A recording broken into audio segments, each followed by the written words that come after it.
John Dramani Mahama, our Right Honorable Speaker of Parliament, Right Honorable Alban Sumana Bakbin, our former Chief Justice of the Republic of Ghana, Lady Justice Sophia Abna-Boafo Akufu, running mate to the flag bearer of the NDC, Professor Nana Jane Opoku Ajiman, the chairman of the NDC, Asedu Nketia Honorable, our General Secretary, Honorable Fifi Kwete, the Chair of the Advisory Council of the JEA Mills Memorial Heritage, Togbe Afede the 14th, Paramount Chief of the Asogli State, the Minority Caucus Leader of Parliament, Honorable Atuforsen,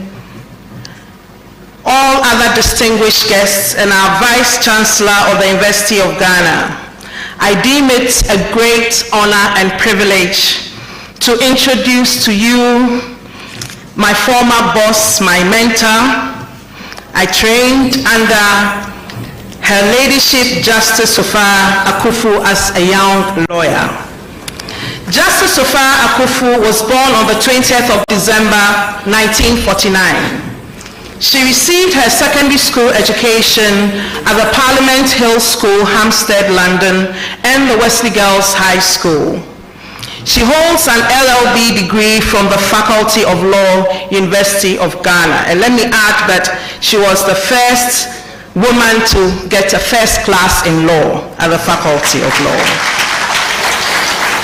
She holds an LLM degree from Harvard Law School, Cambridge, Massachusetts. After qualifying as a barrister at law in Ghana in 1975, she performed her national service at the Legal and Consular Section of the Ministry of Foreign Affairs, Ghana. Thereafter, she worked at the law firms of UV Campbell & Co. and W.E. Fugger & Co. She then joined the Ghana Airways Corporation as a legal officer and deputy corporation secretary from 1979 to 1982. She then worked at Mobile Oil Ghana Limited, where she functioned as the legal and relationship manager and company secretary for Mobile Oil Ghana. This included Mobile Oil Ghana Liberia, Mobile Oil Ghana Sierra Leone, and this was from 1982 to 1992. She then established her law firm, Akufu Legal Consultancy, now known as Apex Law Consult, and practiced as a legal consultant from 1992 to November 1995, when she was elevated to the Supreme Court bench.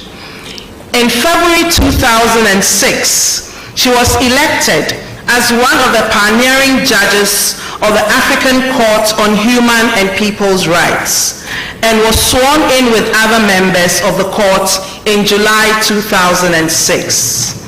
She was elected the Vice President of the court for a statutory term of 2 years in September 2008 and again in 2010. She was elected the President of the court in September 2012 for a period of 2 years, after which in 2014 she completed her term as a judge of the court. She has held several positions on various boards, commissions, and committees over the years in Ghana, the Commonwealth, and in the African Union. She became Justice of the Republic of Ghana from June 2017 to December 2019, when she retired in accordance with the Constitution. She is currently a fellow of the Ghana Academy of Arts and Sciences, a distinguished fellow of the Institute of Economic Affairs, and the chairperson of the Governing Council of the University of Ghana. We welcome Her Ladyship Justice Sophia Abna-Boafo Akufu.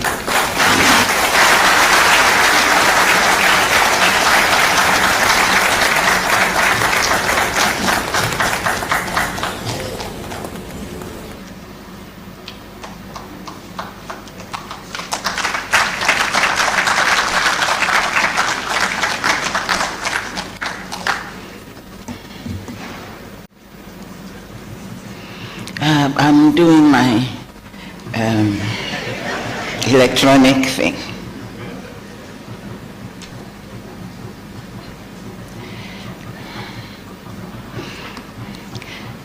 Thank you very much, Anoye, for that very lengthy introduction.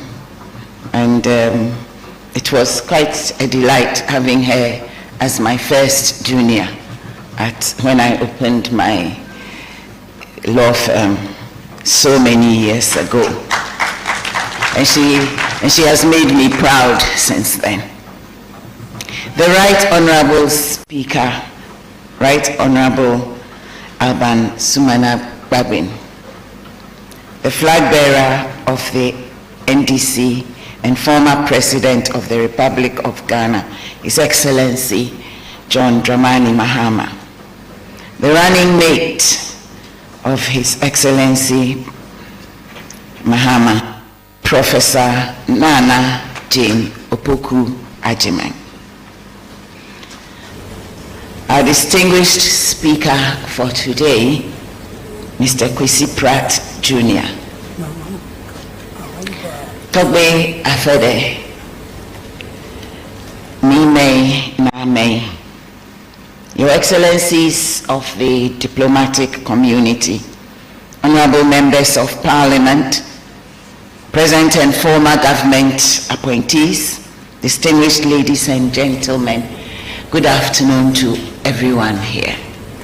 It's an honor to be invited to chair such a national lecture in remembrance of our national icon, a national father and leader who touched the hearts of Ghanaians, served Ghana selflessly and diligently as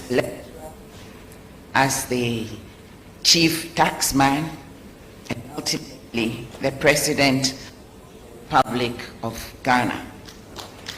Altogether,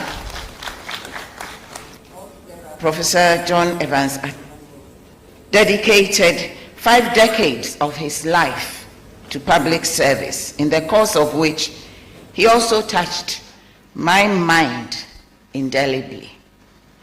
He was my tax law lecturer and one of the kindest persons I have ever come across.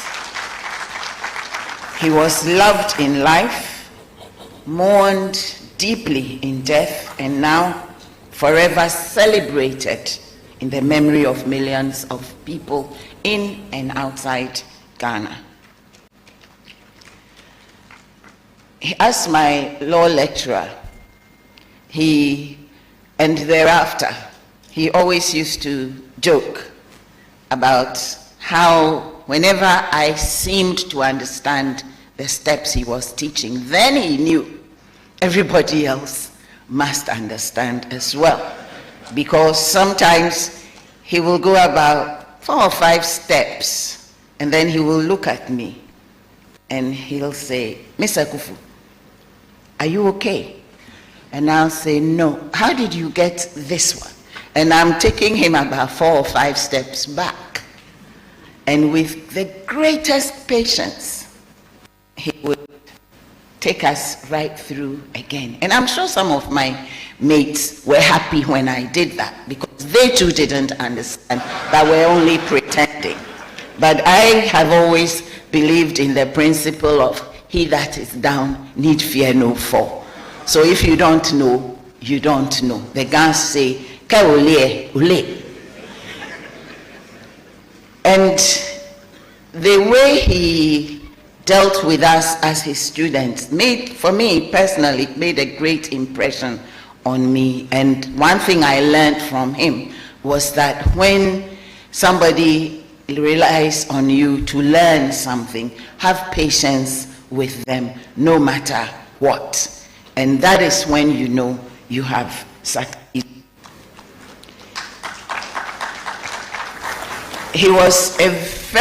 I knew him to be a very conscientious mentor who made a lifelong impact on so many of his former students. And I remember with a lot of fondness one evening in Addis Ababa while he was president. And we had dinner at the ambassador's residence. And the people at the table, we suddenly realized that we were, other than former President Rawlings and his brother Cadmiel, all of us were his students at one time or the other. Betty was there, Mohammed Mumuni was there, Kwesi Kwote was there, he was then the ambassador. And I think these are the people I remember. And it was a delightful evening, and it was students, once again, sitting at the feet of their professor. I'll never forget that evening. And he told his brother that all the students he's ever taught, he was very proud of them. And we also made it clear to him that he's proud of us because he was a good teacher to us.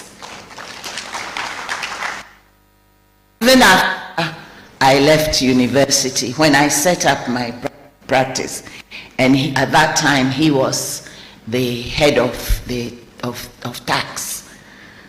taxation, he was always willing and ready. I have no appointment, I'll pop up at his office and he'll be ready to guide me through something that I was working on for a client and the tax issues arising. That was the man that I knew personally. He was fabulous and approachable as president, motivated by commitment to serve the nation and the citizens of the Republic of Ghana. A true patriot who served without divisiveness, favoritism, or cult-like partisanship. He was a quality leader who, in a quest for assuring continuous improvement in the cause of the Republic of Ghana, initiated the Constitutional Review Commission towards better governance for Ghana. Unfortunately, the outcomes of that exercise is yet to be made into a reality, but one day it will happen. He demonstrated commitment to personal and institutional integrity, selflessness, principled leadership, dedication to constantly seeking the welfare of the people of Ghana. I could go on and on and on, but I'm only making the chairman's acceptance remarks. So I will leave the rest to the lecture to be delivered by the speaker of our speaker this evening. This 12th anniversary commemorative lecture is a purposeful event and an occasion to reflect on Prof's values, his teachings, his legacies, and his life, his style of governance, and very importantly, how he lived his faith rather than merely professing it as many are wont to do these times. Ultimately, we must continue to search for and appreciate his views on governance and how to assure excellence at the helm of the national ship.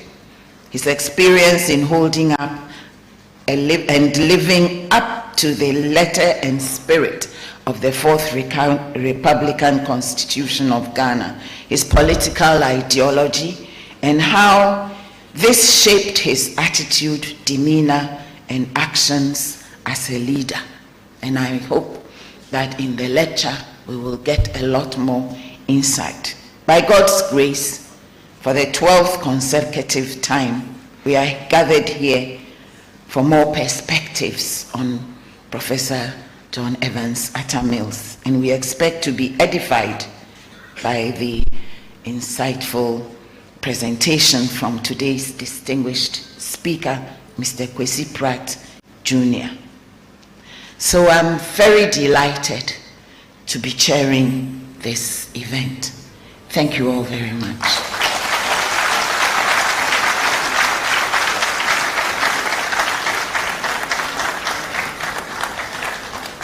Please, shall we do more as he takes a seat?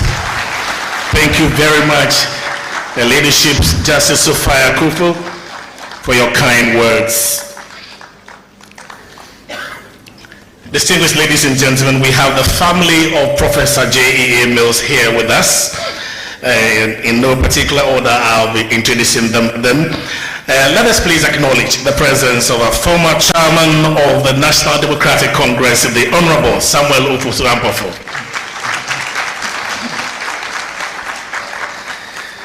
Right, we have Dr. Cadman Mills. We also have Samuel Honorable MP for Commander Edna Eguafu Abreu. Mrs. Kwashi is here. And last but not the least, Mr. Kofi Sam ATTAH Mills is here.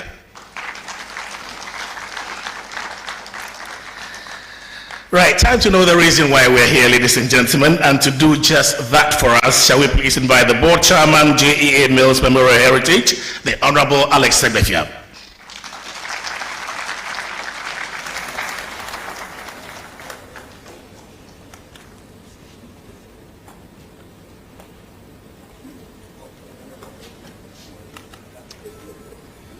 Our chairperson, your ladyship Justice Sophia Kufu, former Chief Justice of the Republic of Ghana, the Speaker of Parliament, Right Honorable Alban Kingsford Sumana Bagbin, His Excellency, the former President of Ghana and of the National Democratic Congress, Mani Mahama, the running mate to the flag bearer of the National Democratic Congress, Professor Nana J. Opoku Ajima, members of the J.E.A. Mills Memorial Heritage Advisory Council, led by Togbi the 14th.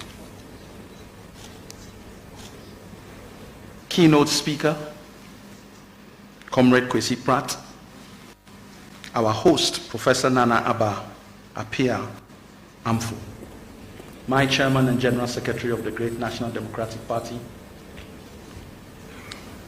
I'll stand from here onwards on all existing protocols. Good day to all of you. It gives me great pleasure to also welcome you to this 12th anniversary commemorative lecture in honor of President John Evans Atta Mills. He was our president, leader, father, mentor, and friend. Our illustrious son, President John Evans Atta Mills, appeared in the frontline politics as Vice President to His Excellency Jerry John Rawlings in 1997. With credentials, sound lawyer, teacher, tax expert, and a keen sportsman, he was known to have a quiet and calm disposition. Succeeded in becoming the president in 2009. After 3.5 years, the shortest period of being in office by president of the Fourth Republic, President Mills died in office on the 24th of July 2012. Yet, his legacy lives on. The fear of God, patience, tolerance, sister and brotherly love for one another, listening skills, and forgiveness are part of just a few of the principles and ideals he represents. The J.E.A. Mills Memorial Heritage was birthed and duly incorporated on the 14th of October 2021 as a company led by guarantee. It's a profit-citizen, independent, charitable organization. It exists to promote President John Evans Atta Mills' unique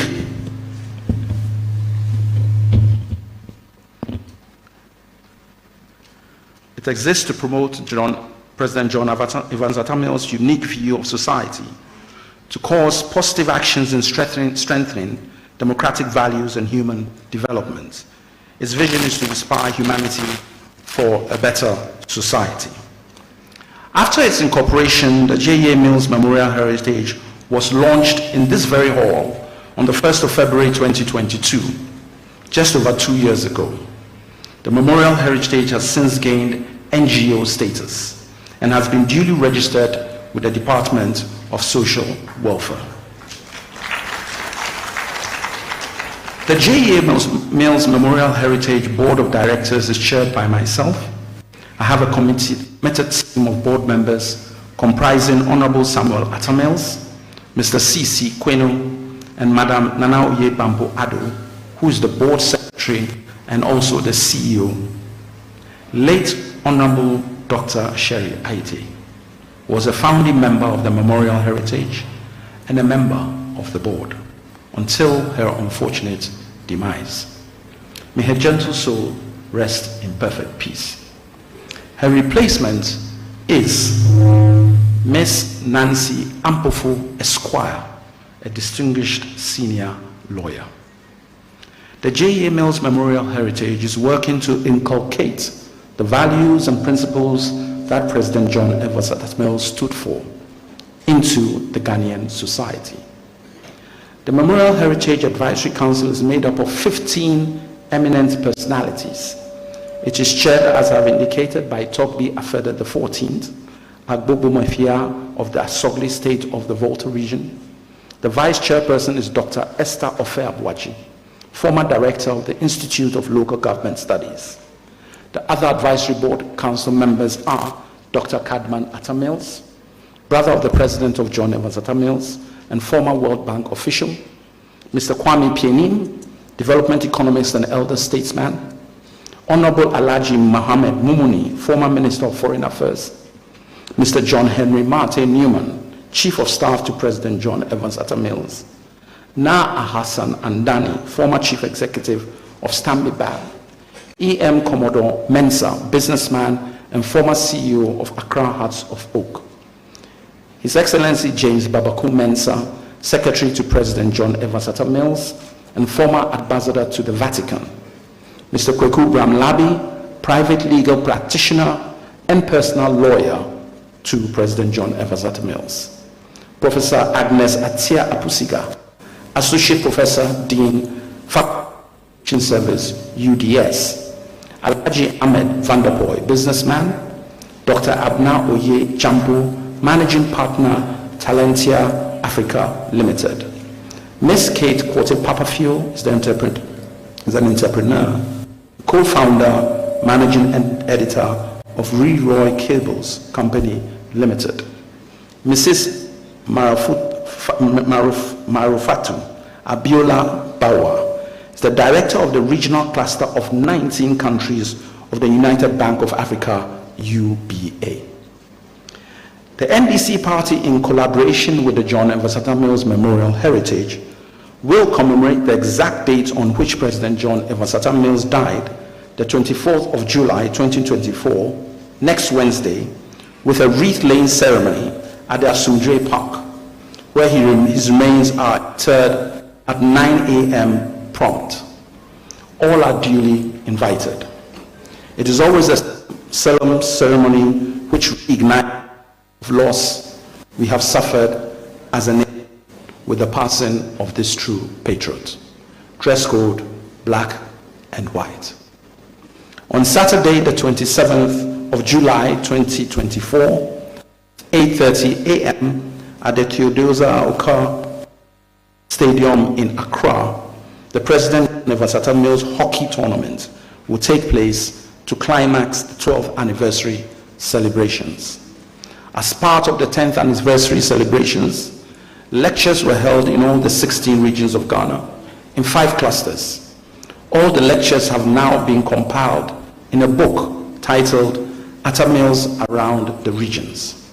The book will be reviewed and launched today by Professor Ransford Jampo of the Political Science Department of the University of Ghana, who is also the president of the Ghana branch of the University Teachers Association of Ghana, UTAG.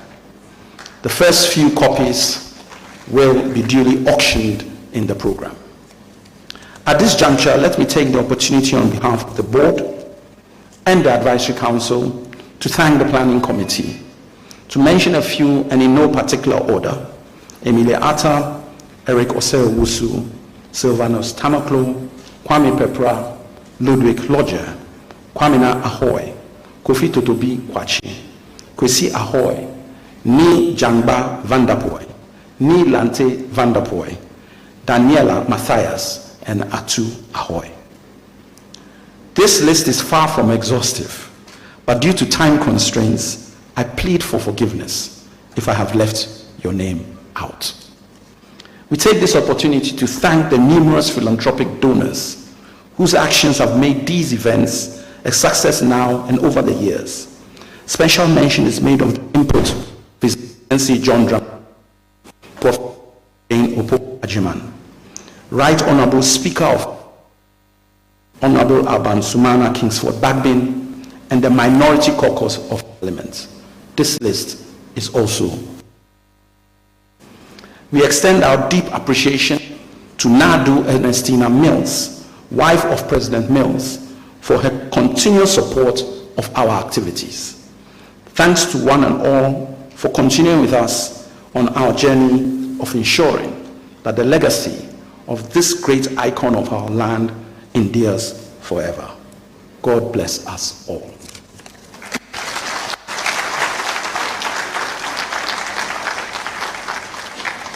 Thank you very much, Honorable Alex Sebefia.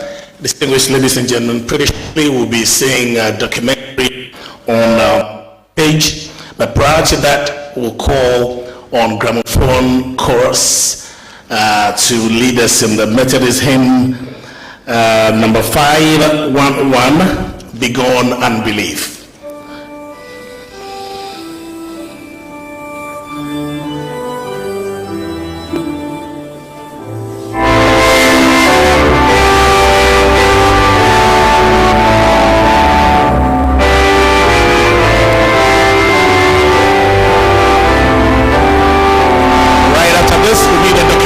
Yes.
If the documentary is ready, shall we please see it now?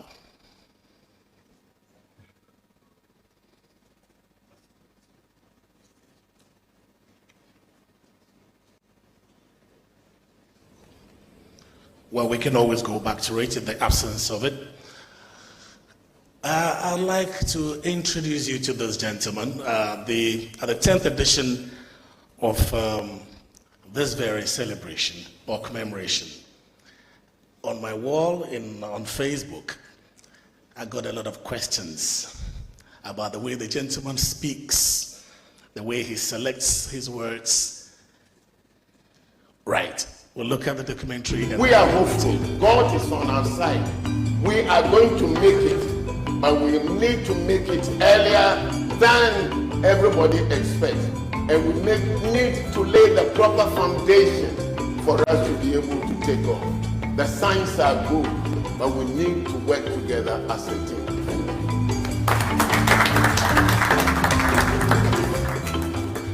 Born in Tawa, the date was 21st of July, 1944, a Friday when John Evans ATTAH Mills made his entry into the world. He launched his secondary school education at the Achimota College, where he obtained his advanced level certificate.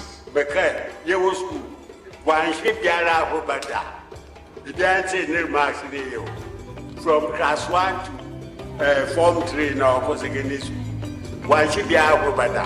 No class was that's a little known.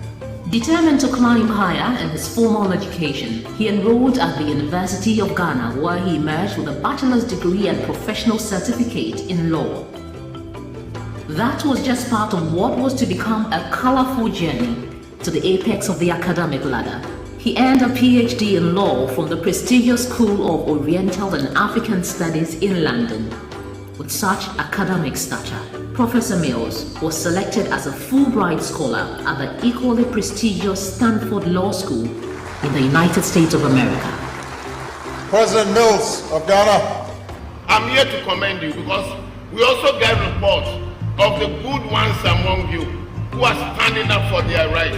Please enforce the law without any fear or favor. His formal assignment as a lecturer began with the law faculty of the University of Ghana, where he spent close to 20 years molding and imparting knowledge to students. At 27, John Evans ATTAH Mills was awarded his PhD after he successfully defended his doctoral thesis in the area of taxation and economic development, thus becoming a colossus in tax law. Indeed, the records clearly show that the rate of economic growth in 2011 was the highest in the history of our dear nation. You understand those issues and you appreciate the value of the good fiscal policies that have to be put in place. We are certainly very pleased under the program that Ghana has with the IMF, and we are extremely satisfied that progress, very good progress, is being made and will continue through 2012. With an inherent calm and sober trait, Professor Mills stood out as a unique personality amongst his peers, both professionally and socially.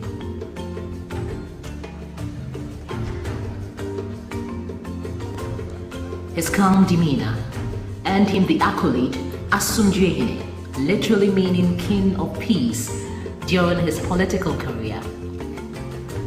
Little was known about his political life until he was nominated by the then flag bearer of the National Democratic Congress, the late Flight Lieutenant Jerry John Rawlings, to become his running mate in the 1996 general elections of Ghana.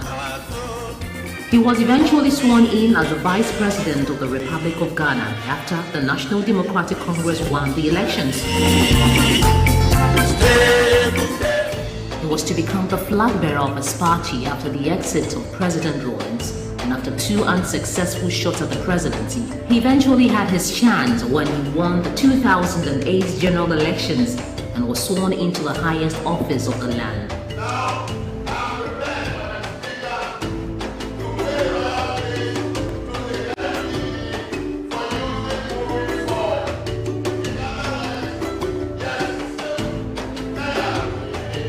His reign brought on a different path in the political discourse of the country, and even his political opponents could not help but admire him. It was amazing to deal with a man who was so transparently honest. And there are many stories which have not been told before. I mean, soon after Professor Mills won elections, one of his friends went to him and offered him a house. And he told me this story himself. And the professor asked his friend if he didn't see all the poor people begging in the streets, and why he had bypassed all of them to come and offer him a house. And he said, look, I already have 2 houses, and painting those houses every year is such a huge problem for me. An additional house will be too much of a headache for me, so you keep your house or give it to poor people. This was Professor Mills. Professor Mills's presidency did not only introduce a paradigm shift in the governance style of the country, but saw the introduction of the younger generation into governance. Notable amongst them were Kujetu Ablapa, Edward Omanubuama, James Hajini Boateng, Neil Anti Vanderpoel, and a host of others. Professor Mills's decency and humility in power was pervasive. He became the new face of our political discourse.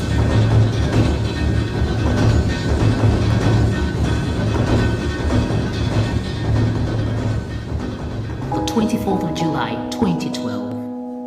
A dark cloud overwhelms the country when news of his passing broke. And it's 20 minutes past 4 here on Joy 99.7 FM. And now to say, His Excellency President of the Professor John Evans has been thrown into a state of shock following reports that the President of the Republic of Ghana passed away at the military hospital here in Accra following a very short.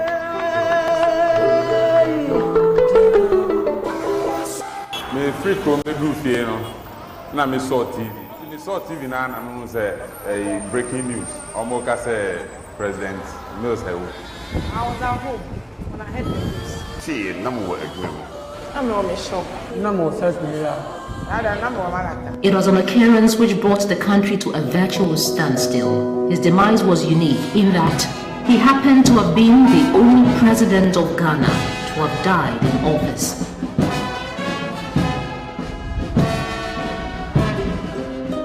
Though he might have left the physical world, his imprints are palpable and remain indelible in every corner of the country. I remember any time we talked about corruption and whatnot, and he would ask me, Santi, Commodore, Professor Mills was a very mortal person. And that sense of mortality, of course, drew him deeply into the arms of God, upon whom he relied immensely, almost to a fault, at every turn in his career as a politician. Short though that career was, it stamped a record in the books of history of this country. That a president came who was not an arrogant man, who did not desire all the material things of this world, who did not even covet the power that went with his office, and used it only for the infinite good for this country. More and more his legacy will be around him as a person. His empathy towards people, his decency, his extreme honesty. In fact, sometimes I used to call him brutally honest. Indeed, it's far easier to remember ATTAH Mills for all that is good and upright than to recollect any memories of deficiencies or shortfalls that might have crept into his snow-white track record.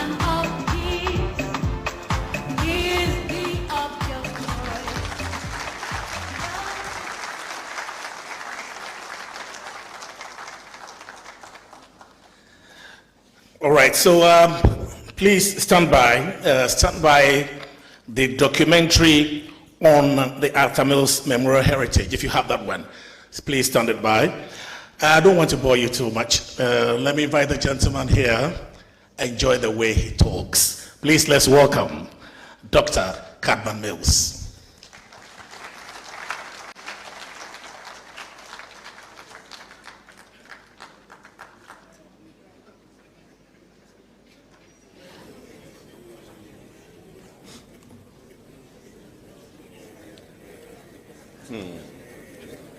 Her Ladyship, Madam Chair,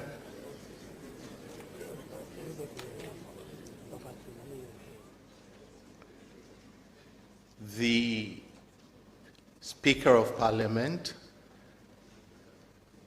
Alan Bagman,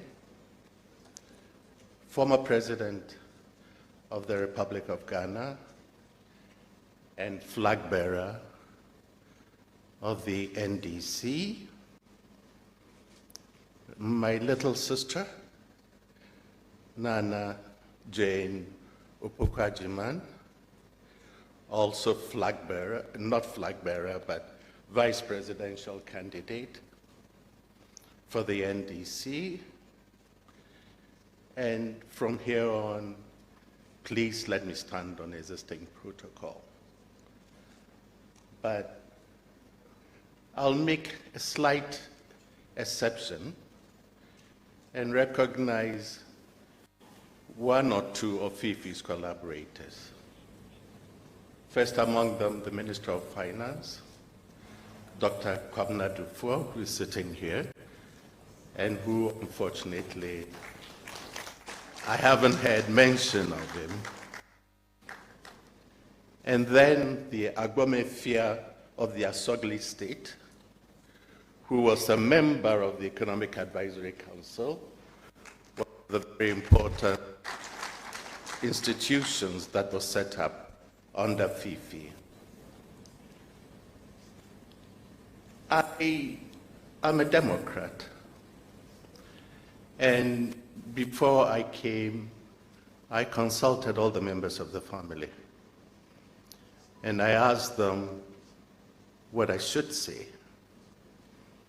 And the only thing that they told me I should say is to thank members of the ATTAH Mills Memorial Heritage who do a yeoman's job in keeping his memory alive. So that is the first I would say, and thank you all for being here. Now, anyone who knows me knows that every year I lobby and lobby and lobby to be the main speaker at this function. And every year I'm overlooked. And somebody else is selected. And therefore, I take my revenge.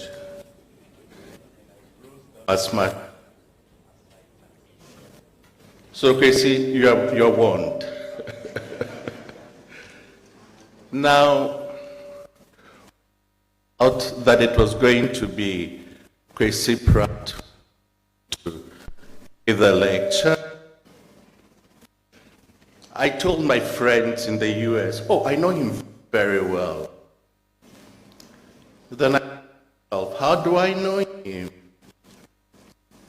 Then I all of a sudden realized that I thought I knew him very well because I saw him on TV. And sometimes I hear. So I listened to G and Alaji, but I didn't know very much of anything about him. So I went out of my way to try and find out about the person who was supposed to give a lecture in the name of my brother.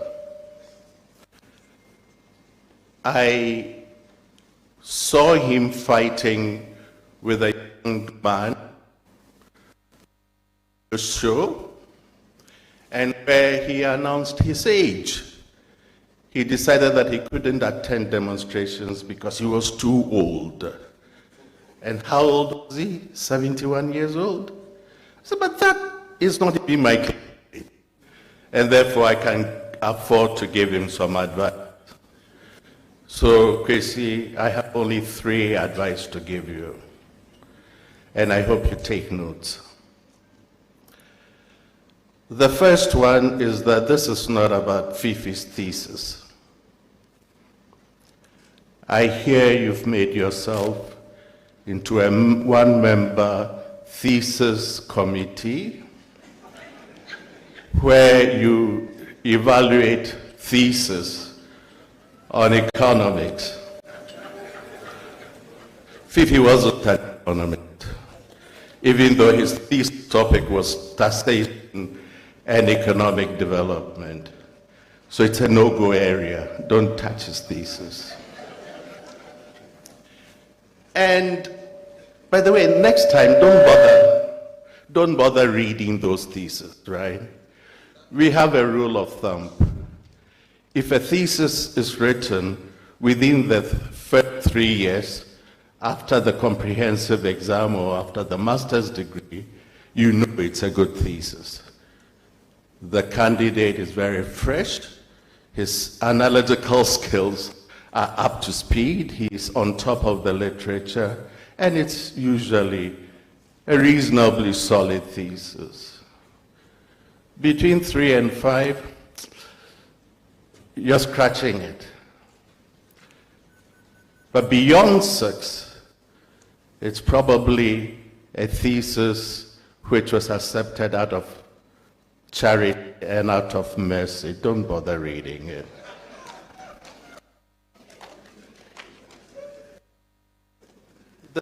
The advice that I'll give you, Chrissy, don't make an ideologue of him. In fact, I never heard Fifi say anything ideological. Sometimes even my so-called socialist friends and I, those who had evolved with the Dar es Salaam school, and of course I was teaching at UN Institute for Development and Planning, where Samir Amin, one of the foremost African socialists, taught there. We used to look at Fifi and call him sometimes a reactionary. He never said a word about dialectical materialism, even though he went to Kwame Nkrumah Ideological Institute. I never heard him mention the word conscientism. Of course, he wasn't enamored by capitalism as a social formation, and we used to laugh at him. But it turned out, as her ladyship said, Fifi, even though he was not an ideologue, was a very kind person. He was a good person. He was an empathetic person. He could not see suffering and not do something about it. He could not see injustice and not do something about it.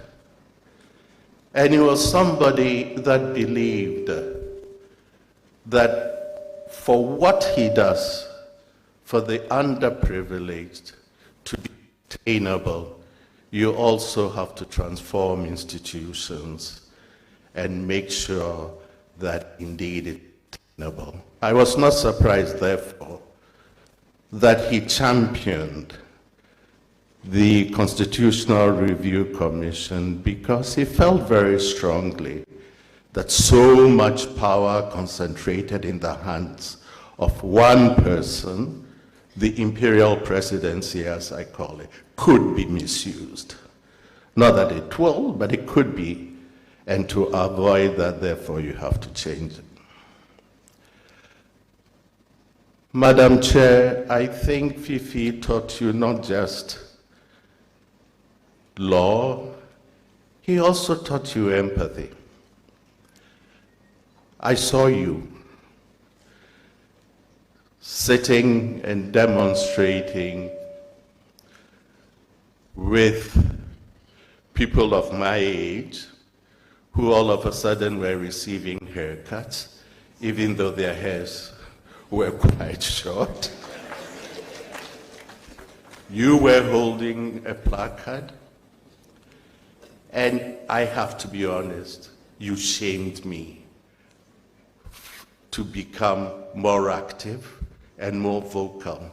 At my age, therefore, I am on social media every day, fighting with the youth, trying to convince them that we need to do better and we need to reform our government. One last advice to you, Kwesi. Please don't canonize Fifi. I hear there is a process in place where Fifi has already passed the first test of canonization. He has produced miracles. 12 years after his death, he's actually writing forewords to books which are being published. That's not acceptable. In fact, I thought I was going to go at the book launch that is supposed to take place very soon and put a stop to it. Because actually it's very creepy. It is indeed unacceptable. Our family can accept everything, but what we can't accept is Saint Fifi in our midst. We can never live it down. So, Kwesi, I have told you the 3 areas that you can't touch. Now, if there's anything left, then good luck to you. Thank you.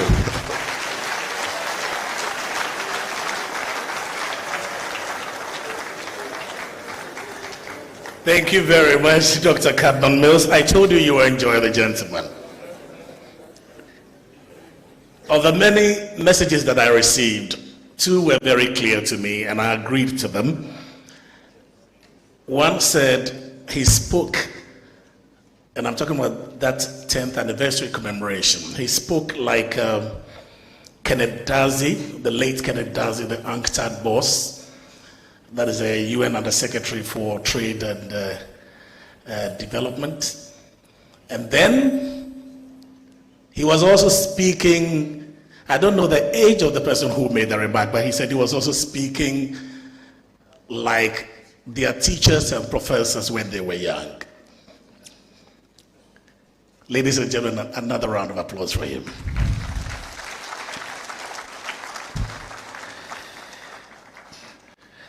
Right, gramophone chorus is returned again. Respectfully will rise for Yenara Assassini.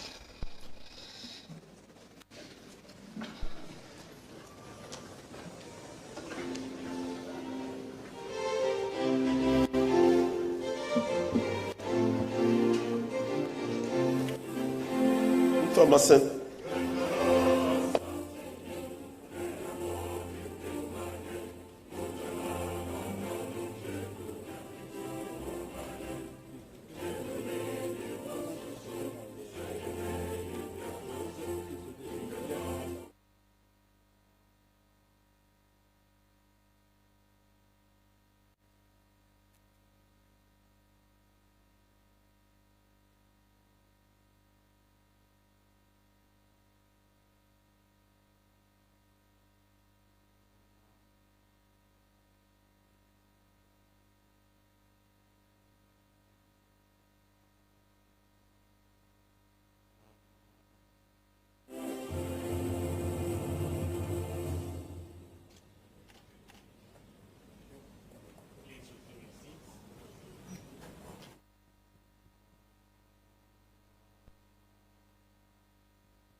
Forgive us. So if you have the documentary on the memorial heritage, shall we see it now? And please stand by. Gramophone, stand by again as you lead us with another hymn, the Methodist Hymn Book 896. If you have the documentary, shall we see it now? In the absence of the documentary, the University of Ghana. Okay. For over 25 years. He was a lecturer. He was an avid sportsman. He actually played in the Ghana national hockey team. He transformed the Internal Revenue Service into the Ghana Revenue Authority. A father, brother, husband, grandfather, as well as an ultimate leader. That was the man.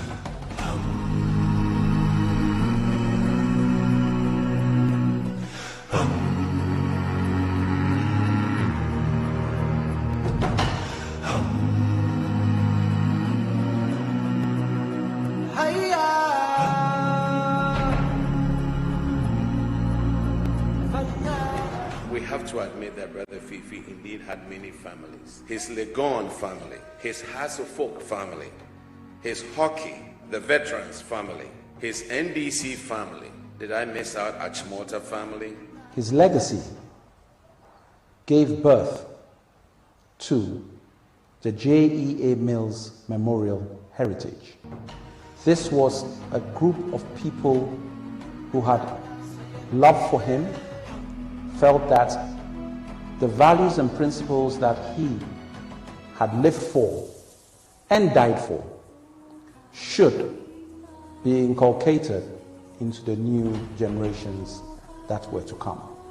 The approach of the memorial heritage was to ensure that the family of President John Evans Atta Mills was also involved in immortalizing his legacy, because in their tribute read at his funeral, the family expressed the desire to ensure that the legacy of President John Evans Atta Mills lives on. And so we have Dr. Cadman Mills as a member of the Advisory Council.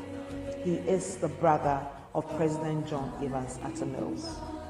At the board level also, we have Honorable Sam Atta Mills, Member of Parliament for the KEEA constituency on the ticket of the NDC, as a board member of the Memorial Heritage. Together with other family members, we are all continuing to work to ensure that the ideals of President John Evans Atta Mills, his values, his principles, his servant leadership, the value leadership that he instilled in us, his mentees, would continue. We first looked at his values, we looked at his principles, and we decided that we would have lectures to ensure that across the 16 regions of this country, the things he stood for, his works, what he had been able to achieve in 3.5 years as president, should be made known to all. In addition to the lectures, we are ensuring that we publish the literary works of President John Evans Atta Mills. So all his speeches at the United Nations General Assembly during his 43 months as president have been documented and will be published. In addition to that, all his State of the Nation addresses will also be published. And all the commemorative lectures, the annual commemorative lectures, have also been put together and will be published. We are hoping that we will be able to publish all his literary works.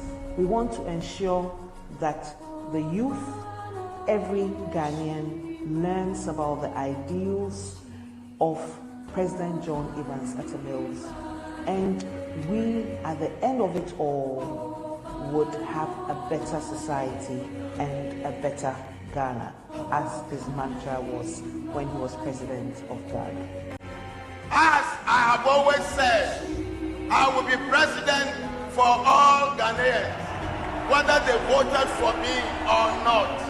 That unlike the previous or in the past, prior to his anniversary, they had simply been annual lectures.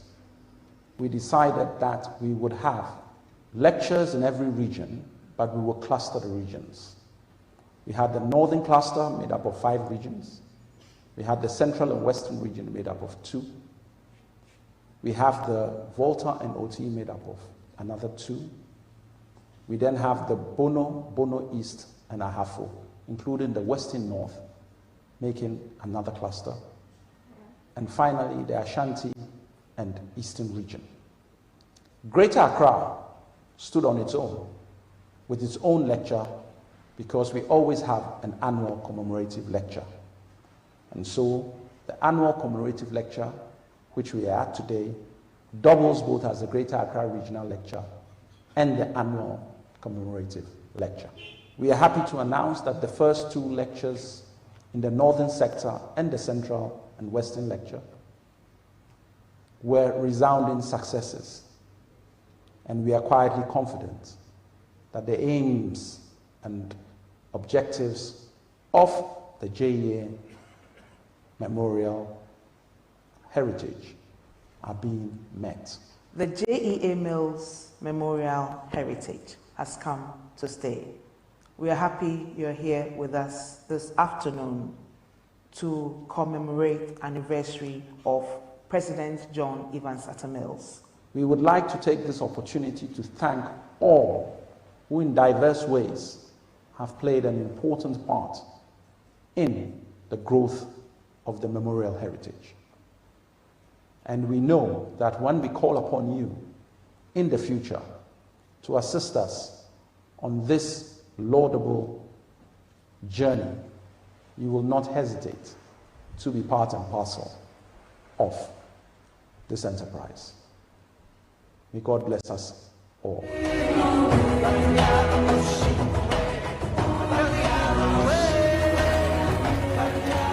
He worked. Right, Methodist Hymn Book 896. Now praise we great and famous men, to be led by a gramophone chorus.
Now praise we great and famous man indeed, powerfully performed by a gramophone chorus, so we're very grateful to you.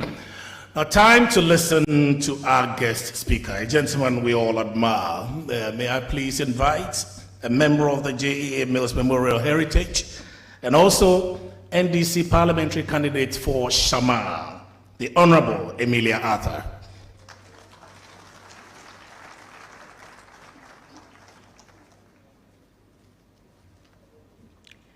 Your Ladyship, Madam Chairperson, Right Honorable Speaker of Parliament, His Excellency former President of Ghana, NDC's flag bearer, and soon-to-be President again, and your running mate, Professor Nana Jane Opoku Ajimai, and the diplomatic corps, comrades, as Professor Mills would say, brothers and sisters, permit me to stand on protocols previously established.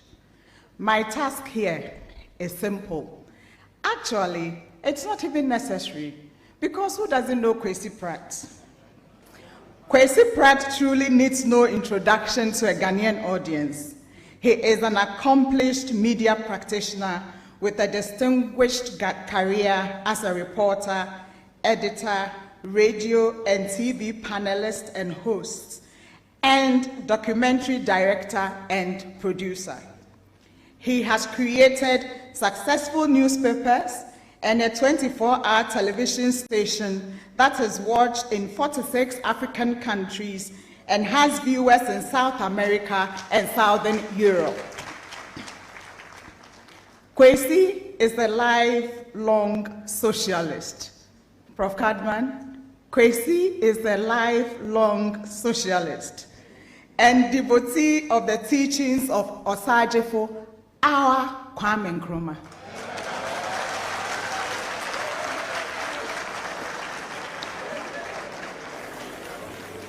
He is a militant in the fight against neocolonialism and for African continental unity.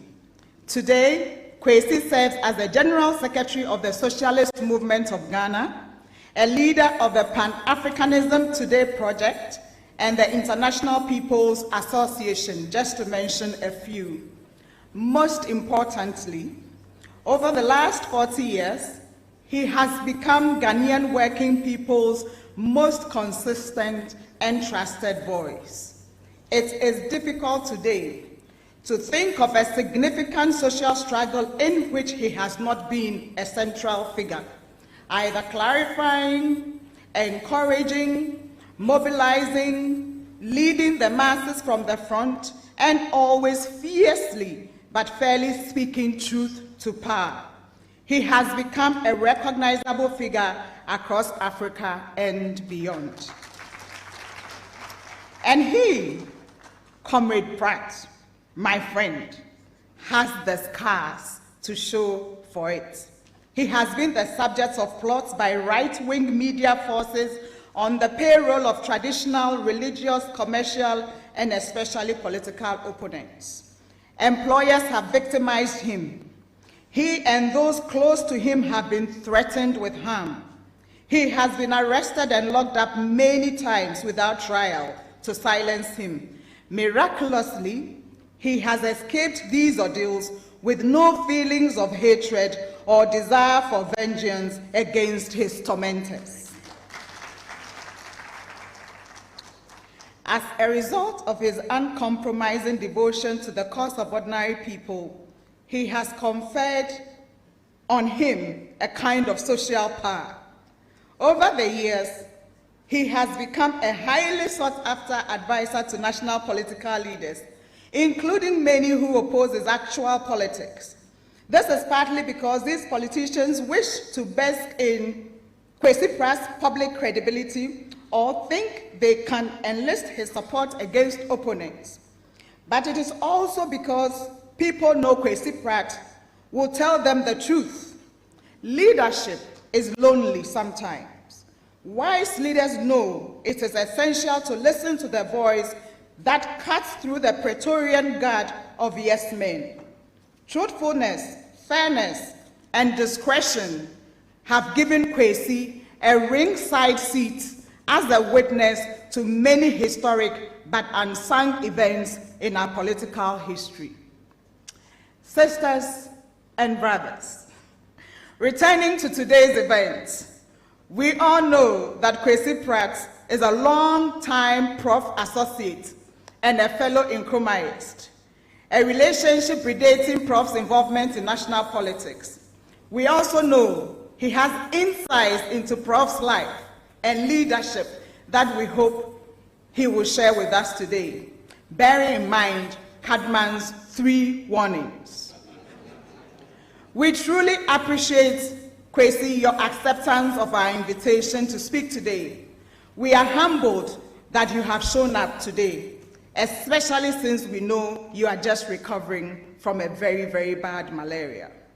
Honorable Chair, Your Ladyship, Madam Chair, we are pleased to invite Comrade Kwesi Pratt to the podium.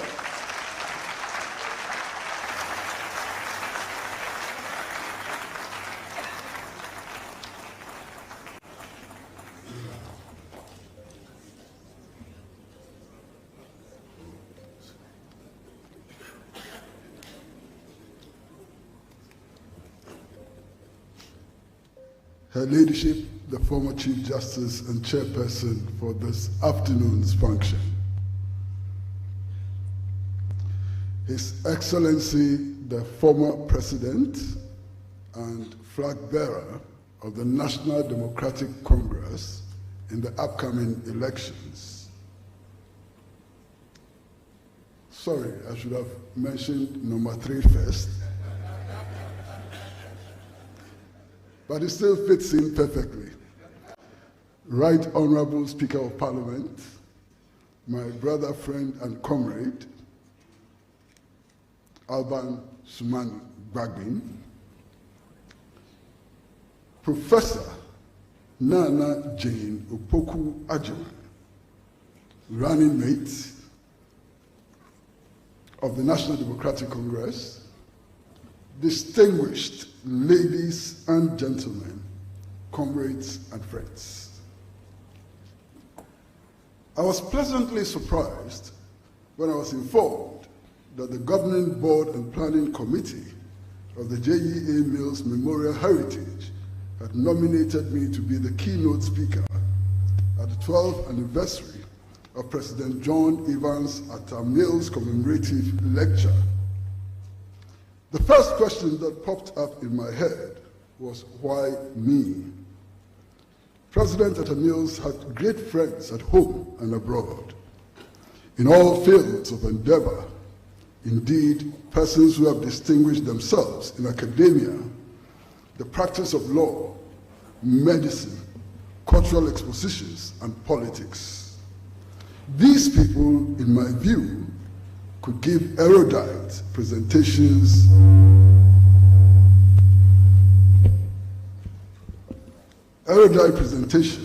on the life and times of Prof, an excellent statesman,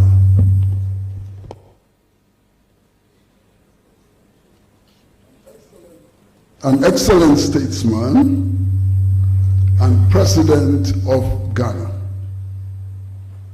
In spite of the doubt still lingering in my mind over my suitability for this assignment, I accepted the huge task of delivering this lecture in all humility, knowing fully well that those who took the risk of bestowing this huge honor on me may be willing to forgive my weaknesses. I thank you for this great honor.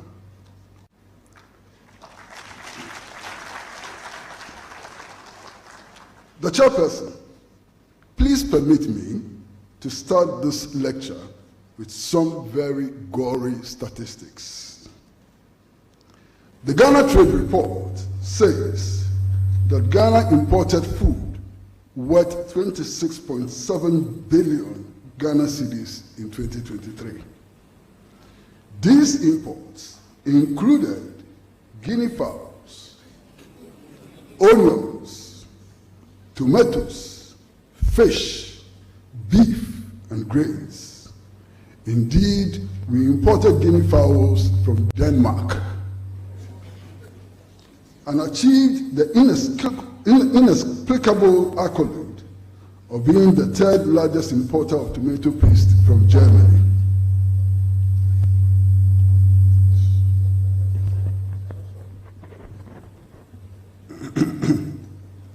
Sometimes I just wonder how and why we have become dependent on fish imports. Oh my goodness.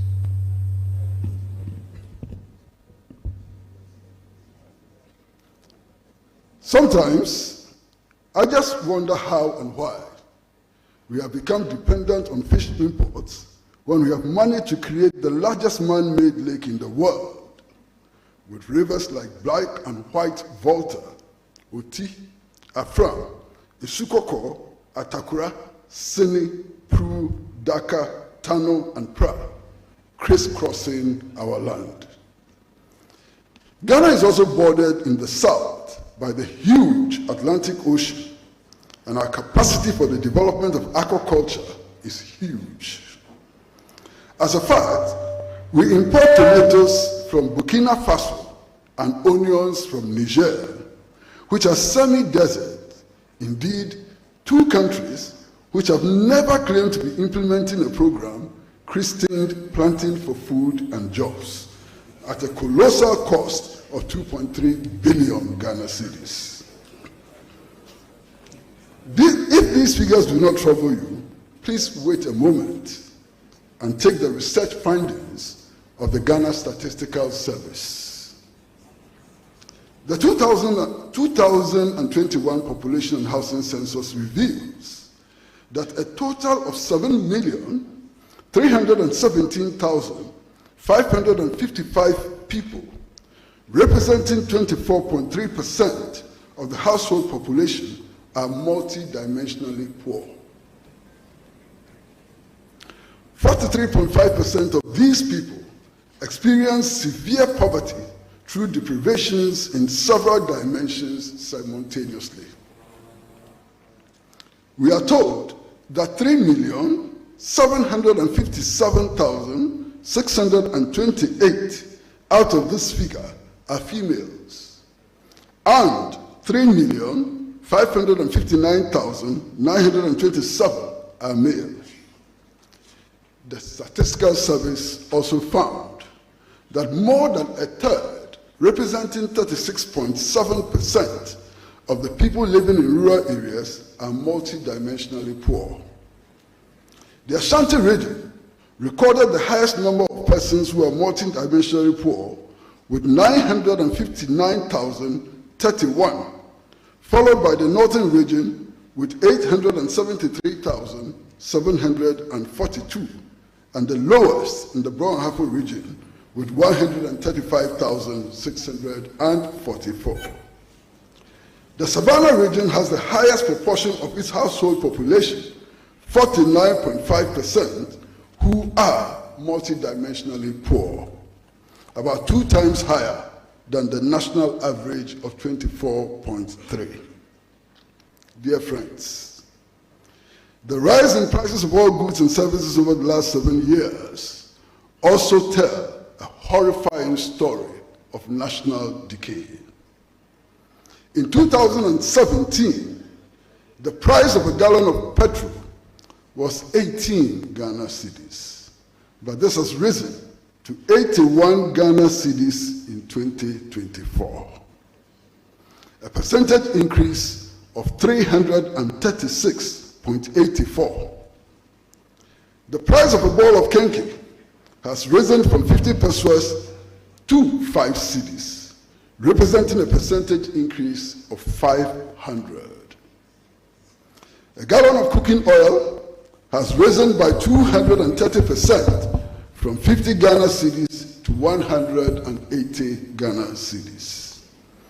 A bag of maize, which is sold at 150 Ghana cedis, or was sold at 150 Ghana cedis, is now selling at between 320 and 350 Ghana cedis, a rise of more than 120%.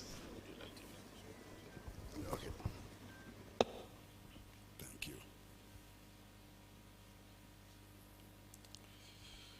A bag of Gary has risen by 100% from 250 Ghana cedis to 500 Ghana cedis. A kilo of beef which sold for 18 Ghana cedis in 2017 now sells at 40 Ghana cedis, representing an increase of 110.53%. A tin of milk which sold at 3 cedis then now sells for between 12 and 15 Ghana cedis, a percentage increase of close to 400%. A loaf of bread which sold at 3 cedis to 4 Ghana cedis is now selling at 10 Ghana cedis to 20 Ghana cedis, a percentage increase of close to 130%. A kilo of red fish we sold at 15 cedis to 18 Ghana cedis is now selling for 35 Ghana cedis and 40 Ghana cedis, a percentage increase of close to 150%. Sachet water has now moved from 20 Ghana cedis to 20 Ghana pesos to 50 Ghana pesos, representing a 150% increase. Roasted ripe plantain, which sold for 2 cedis, now sells at between 5 to 7 cedis, an increase of more than 200%. A bag of charcoal, which used to sell at 30 Ghana cedis, now sells at between 60 and 80 Ghana cedis, an increase of about 130%. Ghana's state of decay is also reflected in the extent of the devaluation of the cedi. In 2017, the cedi, which exchanged at a rate of 4.3 to the dollar, is now exchanging at 15.45 to a dollar, representing a percentage increase of more than 250%. The pound sterling, which was exchanged for the cedi at 5.88, is now worth 20.1, an increase of close to 250%. The euro, which exchanged for 5 cedis, 21 pesos, is now exchanged for 16.87, representing an increase of close to 230%, whilst the rate of exchange for the CFA has gone up by 180%. Statistics made available by the Ministry of Finance and Economic Planning showed that Ghana spends 128% of her total national revenue on 3 line items: debt servicing, debt repayment, and public sector emoluments. This is clearly an admission of the fact that the country Professor ATTAH Mills toiled to salvage from the wreckage of gross mismanagement has finally attained the status of a bankrupt nation. The chairperson, why have I taken the trouble to list all these very alarming figures? I've done this in part because I've just been wondering what the Professor Mills I knew would have done in the face of the current challenges facing Kwame Nkrumah's Ghana. I have no doubt at all that Professor Mills, the Professor Mills that I knew, would have done all in his power, even under the most difficult circumstances, to bring about a change in the governance of his beloved country. I was first introduced to Professor Mills by Mr. Zaya Yebo, who became the first PNDC Secretary for Sports. He spoke eloquently about the modesty of the professor and his unwavering commitment to the ideals of Osadifo Dr. Kwame Nkrumah, founder and first president of the Republic of Ghana. We met on the University of Ghana sports field near the Ekwafu Hall.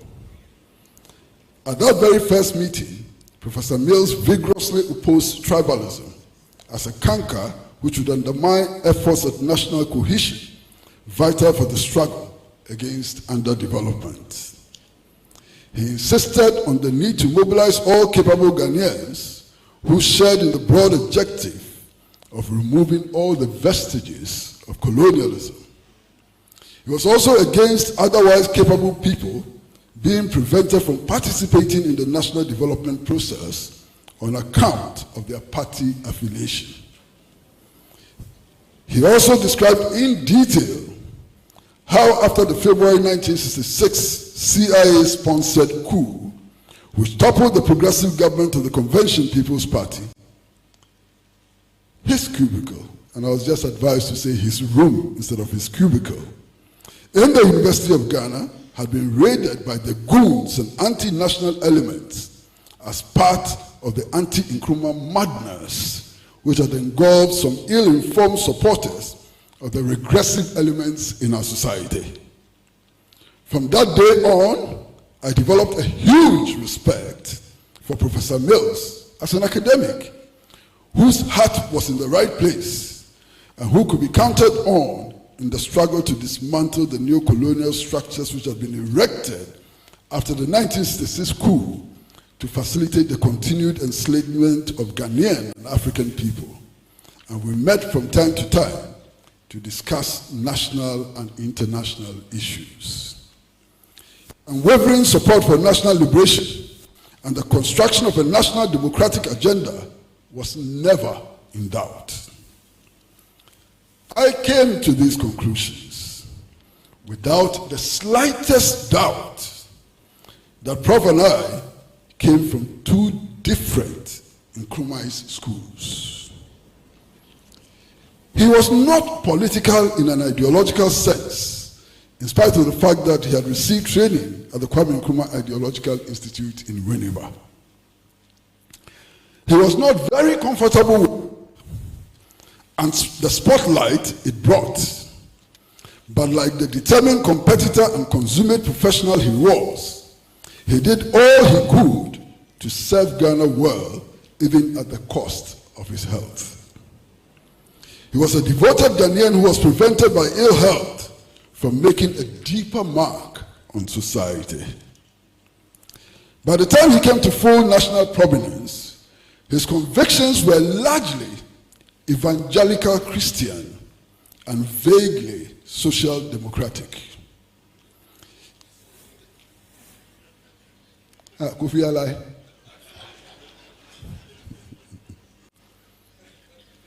His vision was moralistic and idealistic. He genuinely believed in his Christianity and did good to qualify to sit at the right-hand side of God in heaven.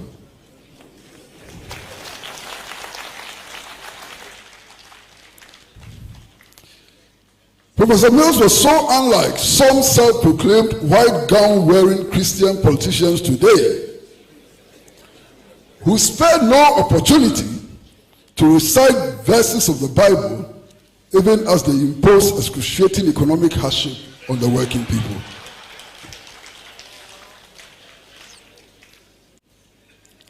Professor John Evans ATTAH Mills' personal intellect, honesty, decency, humility, work ethic, and determination to serve his country made it possible, even pleasant, to work with him and even to help him in pursuing the Ghana agenda, in pushing the Ghana agenda forward in spite of the limitations of social democracy. There can be no doubt that social democracy aims at the reform of capitalism in the mistaken belief that it can be made more equitable and humane by the introduction of social welfare programs. It binds itself to the promotion of a so-called mixed economy, which it hopes will lead to accelerated development. While socialists aim at smashing capitalism, social democrats commit only to reforming it. However, with Professor Mills as leader, all of us, Marxists, social democrats, Christians, Muslims, anarchists, atheists, and Jews, managed to converge around the effort to move Ghana a step further.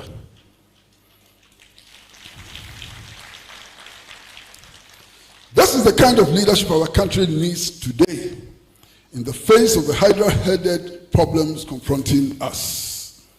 A leadership which encourages us to rise above our differences, to work for decency in our very limited democratic space. We ought to reject a confused leadership which deepens ethnic, religious, and other differences for its inordinate ego promotion. I submit that it is possible for all Ghanaians to work together for a better Ghana.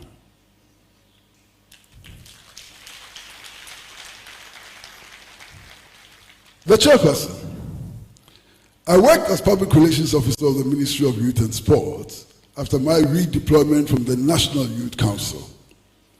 I became the secretary of the National Youth Organizing Commission under the chairmanship of Professor Kwesi Botwe, then a lecturer at the University of Ghana. Many in the PNDC administration then openly protested my membership of this organ on the grounds that I was an enemy of the revolution. A demonstration under the leadership of the late Battels, and I'm sure that many of you will remember the late Battels, who was a cadre of the revolution and used to work at the INCC, was organized to put pressure on Zayebo and other leaders of the revolution to remove me from the National Youth Organizing Commission, which had taken over the structure of the National Youth Council, for which I had been working since 1976.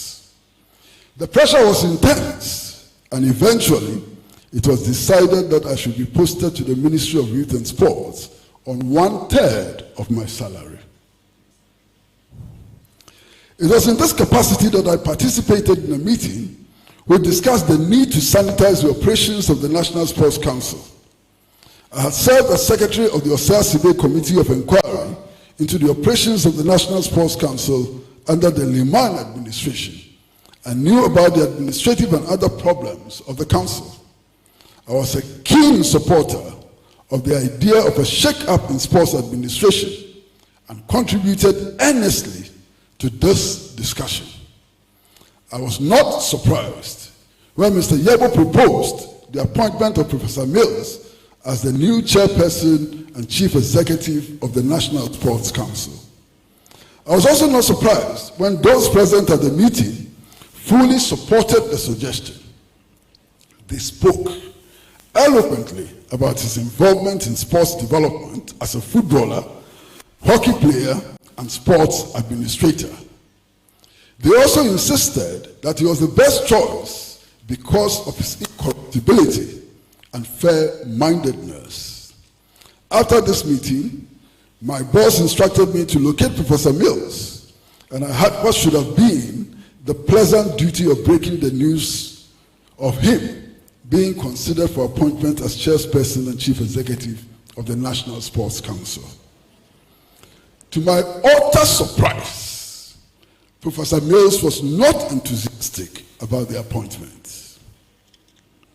He was worried about being identified with a coup regime, arguing that soldiers have no business taking over the government machinery without the mandate of the people.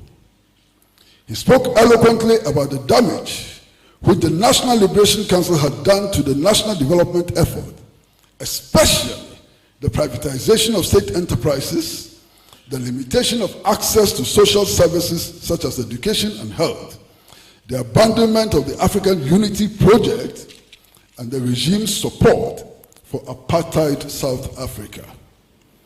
He believed that the PNDC was radically different from the NLC because it had an anti-imperialist posture. But he was still hesitant about its military essence. Somehow, Professor Mills was persuaded to accept the appointment, which became his first connection to the PNDC, which led to his assumption of duty as head of the revenue agencies and perhaps the vice presidential candidate of the NDC and eventually president of the Republic.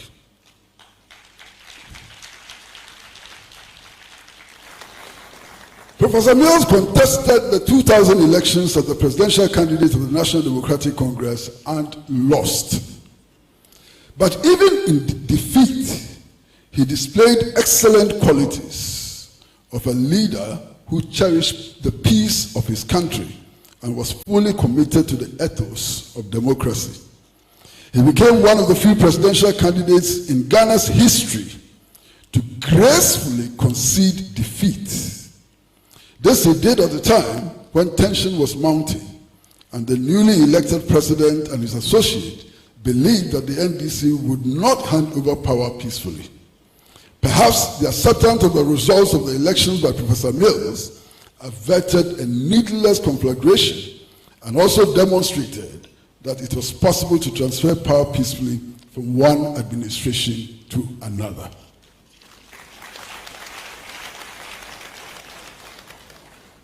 Based on what I know, I have come to the conclusion that one of the most difficult years for Professor J.E.A. Mills was 2007. Late that year, I received a very unusual text message from His Excellency, former President Jerry John Rawlings. The message said simply that Professor Mills would not be able to contest the presidential elections the following year because of ill health. I was stunned. There had been no indication that the professor was ill, and I made frantic efforts to reach Mr. Rawlings for further details to no avail. I quickly called Mr. ATTAH, with whom we had been working on the Committee for Joint Action. He was shocked and insisted that I forward the message to him immediately. Mr. Hoy called back to say that Prof was as fit as fiddle. He, however, said that Prof was in South Africa for medical checkup and will be back in Accra in a few days.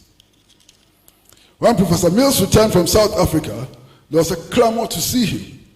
Many people wanted to confirm his state of health because a vicious campaign has started in earnest to replace him as presidential candidate of the National Democratic Congress.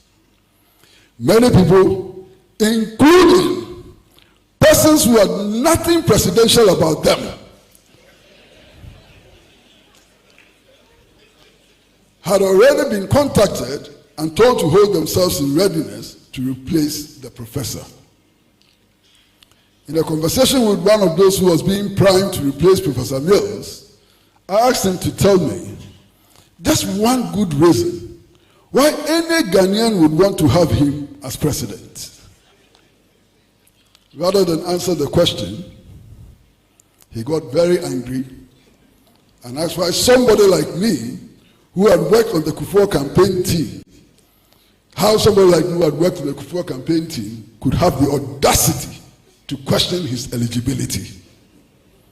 I was one of the first people to be admitted into the presence of the professor, and he did not look like somebody who was about to die. He had lost a bit of weight, and his voice had changed. He sounded like someone who had had a severe cold. I asked him directly if he could contest the elections and what the state of his health was. He smiled broadly and asked, "Do I look like a ghost?" Professor Mills admitted that he had been unwell, but insisted that the doctors in South Africa had said that he would be all right. I left Prof feeling somehow assured that he was ready for the fight ahead of him and the National Democratic Congress on December 7th, 2008. His confidence was simply overpowering. I was to notice his difficulties later. Professor Mills visited the Freedom Center to participate in an event and made us all very alarmed at his condition. He was having serious problems with his vision. After the event, he walked into my small office and I plugged the courage to ask the very difficult question. "Prof, can you make it?" He asked back, make what? I tried to explain myself, and he shocked me with his unwavering commitment and sense of duty to the people of Ghana. He said, I will use the last ounce of energy in me to serve the people. I can't give up now.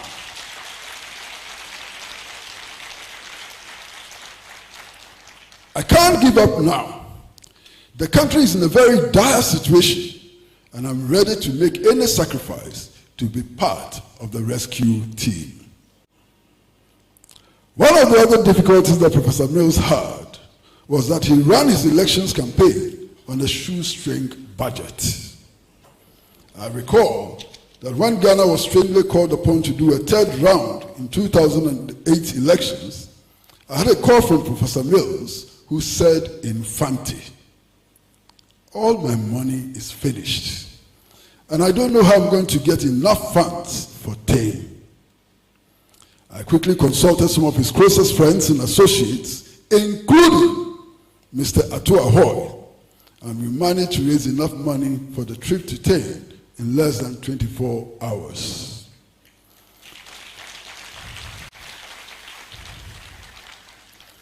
Prof believed that the electorate was not foolish.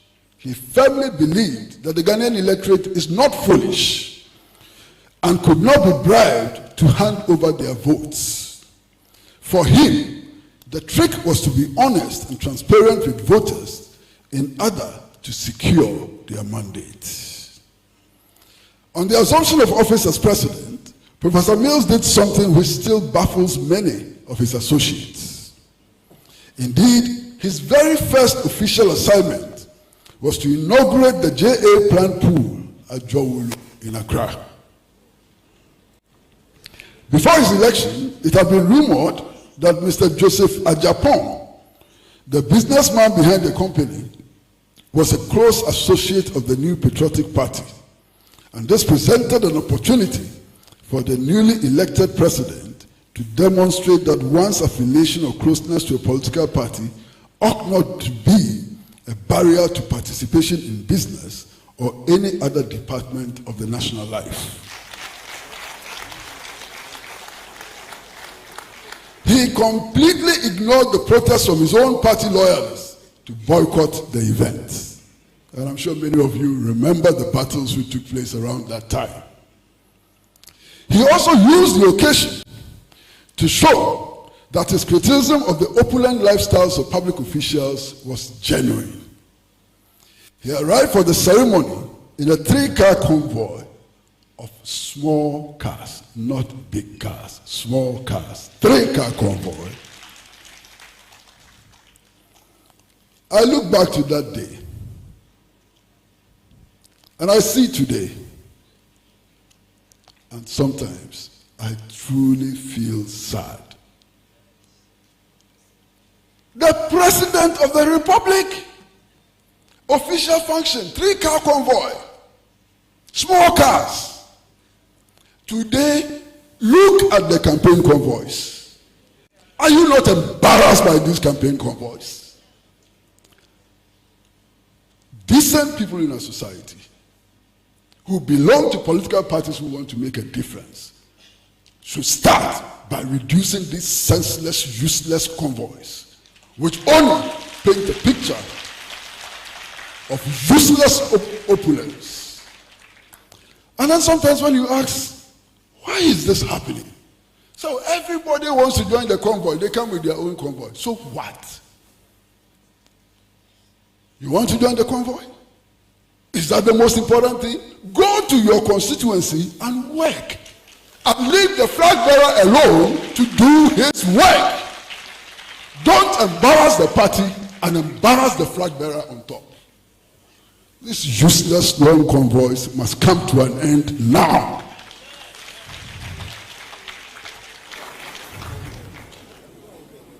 This level of modesty was maintained throughout his presidency. He traveled with his ministers in a bus and lived in a very, very small cubicle in the castle. On one occasion, I asked him, why he chose to live in that cubicle, which would pass for a storeroom in any minister's house. He told me that he didn't want to disturb the traffic from the Osu Castle to his house at Regimanuel with the presidential motorcade. The president left his glorified cubicle on Friday evenings, to go home to his beautiful wife, and returned on Sunday evening, where there was not much traffic.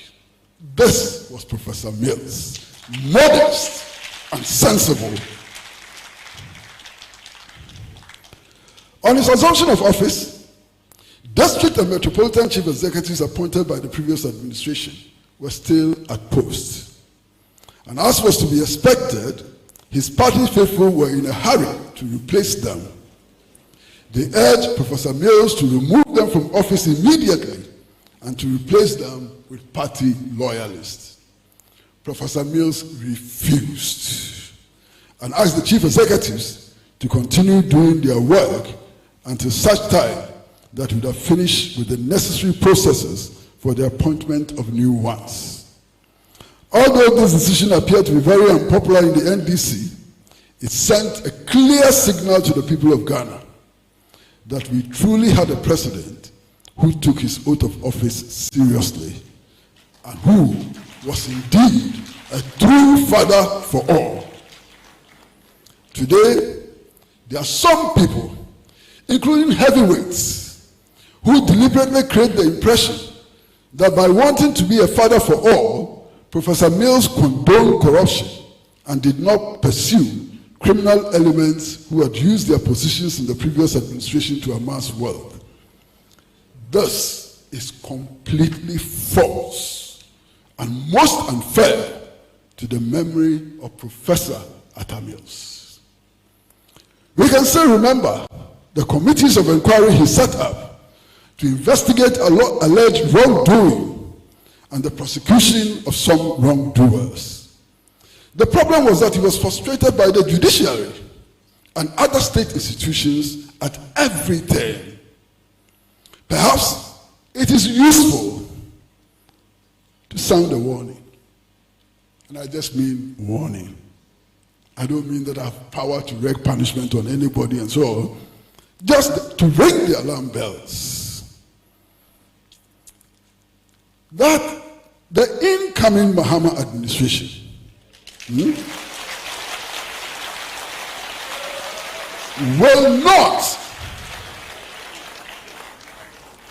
will not find it easy to prosecute wrongdoers in the Nana Akufo-Addo administration. It is not going to be an easy task. Anybody who thinks that with a wave of a hand, people are going to be arrested and put in jail must be living in cuckoo's land. It ain't going to happen. There will be the judiciary to contend with and other factors and institutions which may impede that effort. In any case, what the people of Ghana deserve most is for their new government to work assiduously to improve their access to health, education, housing, nutrition, and transportation. That's what we need. What is the point of packing people into jail when we are not able to meet the needs of the people? The most important assignment of the incoming administration, the new administration, must be to make life more bearable for our people. That is the yardstick. That is the hallmark. That is how the new administration would be judged. One of the greatest passions of Professor John Evans ATTAH Mills was for constitutional reform. He so badly wanted the 1992 Constitution reviewed and amended. And there are many reasons why I agreed with him. First, the Constitution, unlike the 1960 Constitution, did not commit the Republic of Ghana to Pan-African unity. It devalued the secular character of the state by its references to deities.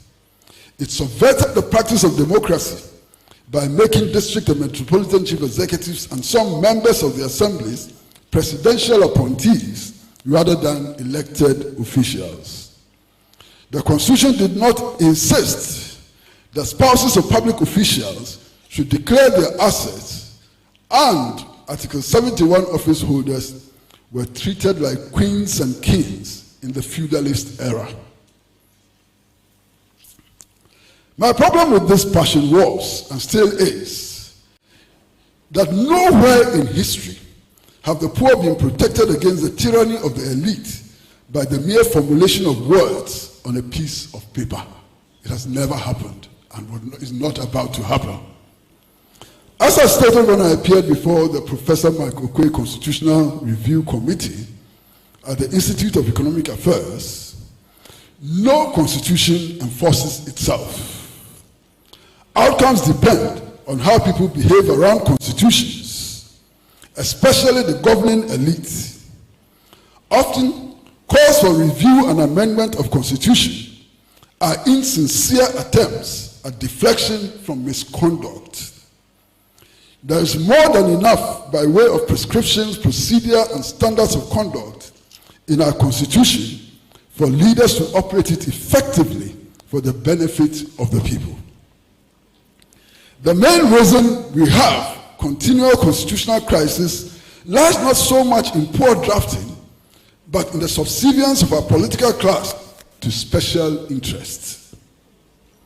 Unfailingly, since 1992, president after president has overreached and abused his powers.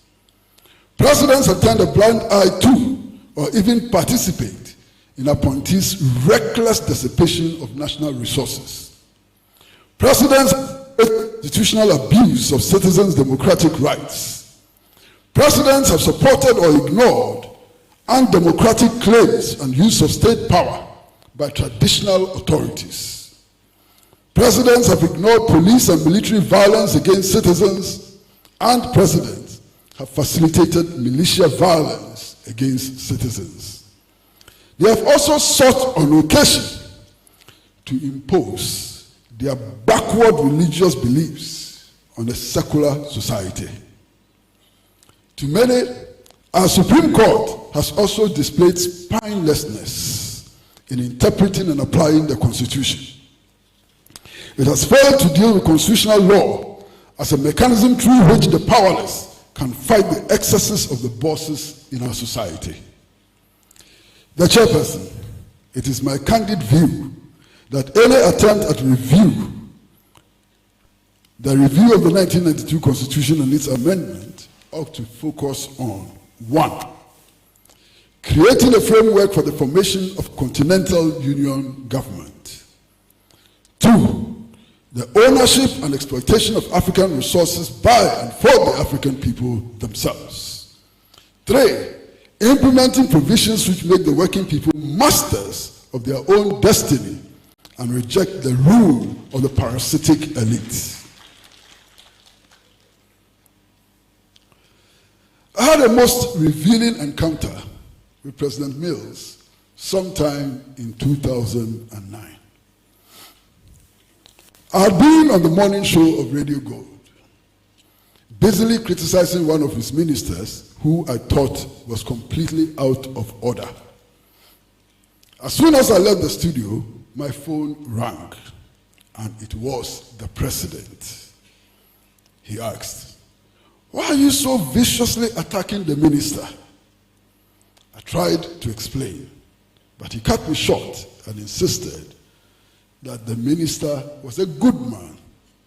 The president ordered me to stop all I was doing and to go to his office. When I got to the office, I found that he was not his usual jovial self. He was very, very stern. "What has he done to you?" he asked. I was explaining that my criticism was not based on anything personal when Prof walked out into the office of his ADC. And I was told that it was a regular practice.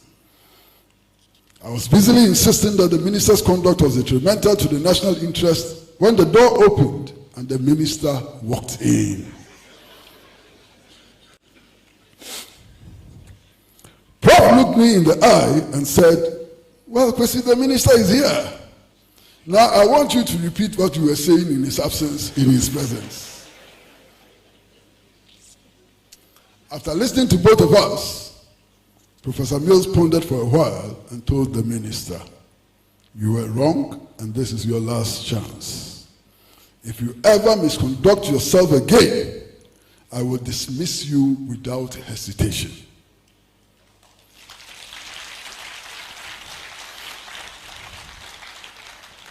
That was the true Professor Mills. He did not depend on rumor and petty gossip. He was fair to all, but very stern as a leader.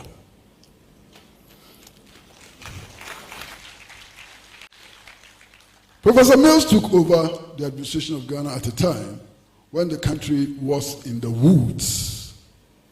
But by the time he exited in 2012, Ghana's GDP was growing at 12%, the highest in the world. Inflation was at a single digit for the longest period under the Fourth Republic. And serious efforts were being made to alleviate the plight of the working people. The administration was working on the elimination of schools under trees, even in the Greater Accra region.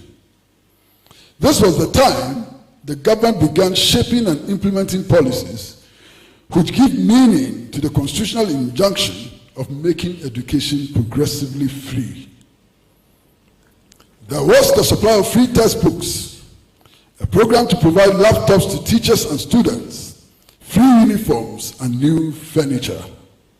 The Mills administration upgraded all teacher training institutions into tertiary institutions, and they became colleges of education backed by new legislation, the Colleges of Education Act 2012, Act 847.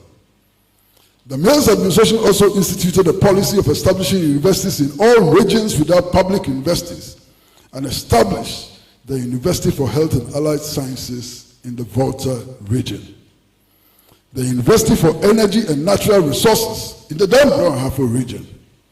It also started the process for the establishment of the University of Environment and Sustainable Development, which the Mahama administration continued.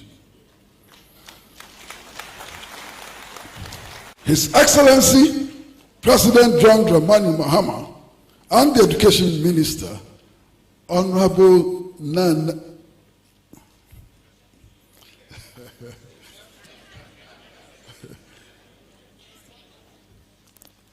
Honorable Professor Nana Jane Opoku Ajiman, I hope I got it right. They took this to another level, and they started a program to make sanitary pads available to girls in secondary schools. We may also have to recognize the shining example of Professor Mills. Professor Mills's fight against what has now come to be known as state capture. He led the effort to retrieve state lands handed out to officials of the previous government. This led to repossession of many lands, including the land where the current Ministry of Foreign Affairs is located. Foreign policy was one of the strong points of Professor ATTAH Mills. He fully respected the principle of non-interference in the internal affairs of member states, enshrined in both the African Union and Economic Community for West African States statutes. He did not bow to massive pressure from the West to help France and its allies to intervene in La Côte d'Ivoire to impose Alassane Ouattara as head of state. His response to a question from a Ghanaian journalist, Diwu Fiasem, became a popular talking point for a very, very long time. When the British Prime Minister threatened to punish countries like Ghana for not legalizing homosexuality, he had an earful from President Mills, who made it clear that he would not take dictation from anybody and that Ghana under his leadership would choose its own path.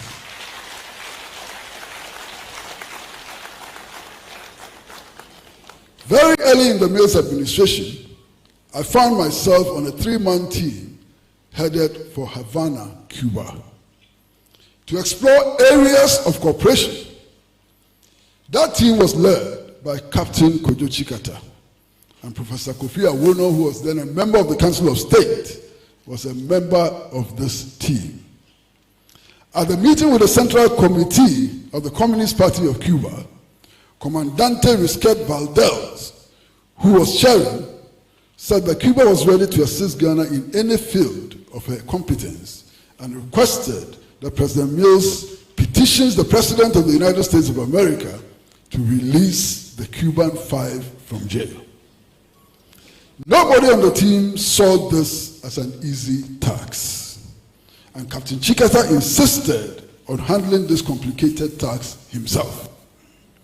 He warned me not to mention the request to the President. Unfortunately for me, Professor Mills asked him to brief him about the trip within 24 hours of our return. I told him about the request from Cuba and gave him all the details I had on the Cuban 5. When I finished, he asked me, "So where is the draft?" He was convinced that it was a case of injustice and was ready to join the battle for the release of the Cubans who were being held in U.S. prisons. Captain Chikata was very surprised when I told him that the President was ready to sign the petition. Long before solidarity with Palestine became fashionable, Professor Mills had become a passionate advocate of Palestinian statehood and insisted on the unconditional return of all Palestinian refugees. He supported the right of self-determination of the Sahrawi people, arguing that Morocco's colonial occupation of Western Sahara could not be justified under international law. He personally led Ghana's delegation to the Non-Aligned Summit in Margarita as a mark of solidarity with the people of Venezuela, who were attempting to construct socialism under the leadership of Comandante Chavez. He also supported the right of the Iranian people to maintain their national independence. At a time when what has been described as a patriotic revolution is sweeping across the Sahel, it is tempting to ask how Professor Mills would have seen the phenomena. I am very sure that he would not have sat in front of Anthony Blinken in Washington like a God-forsaken schoolboy and asked for assistance to subvert the Burkinabe revolution. He would have endorsed the removal of foreign military bases from the African continent, supported the adoption of a common currency for West Africa, and encouraged the building of a confederation of West African states.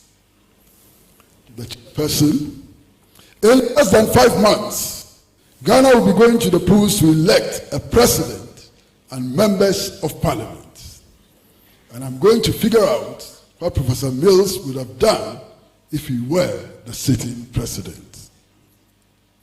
I'm certain that he would not be traveling around the country threatening that if the people of Ghana fail to elect his favorite driver's mate, he will not hand over power. President Mills would have promised to respect the Constitution and to support whoever is chosen by the people.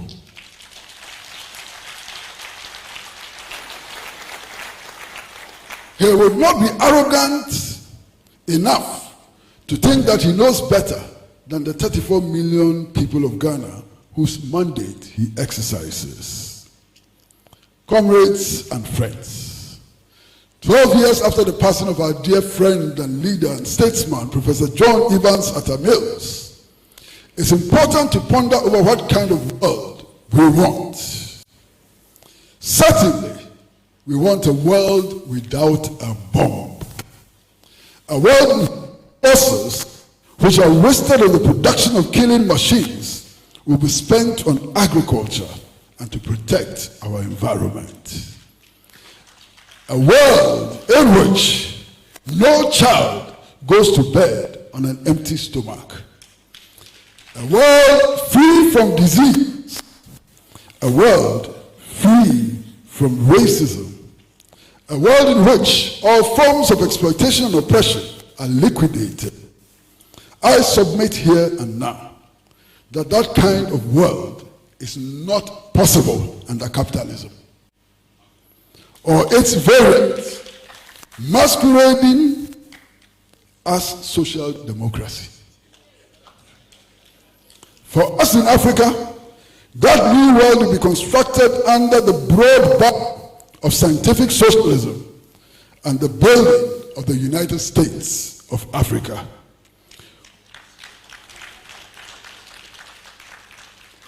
We must tear down these useless boundaries which were constructed by the colonialist powers in Germany in 1884. Victory is certain, and we shall be free. I thank you all. Thank you very much.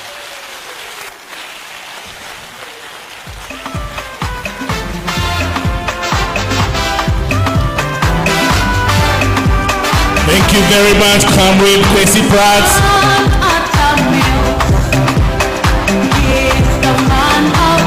You may sing along, ladies and gentlemen.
Thank you very much. You may please be seated, ladies and gentlemen.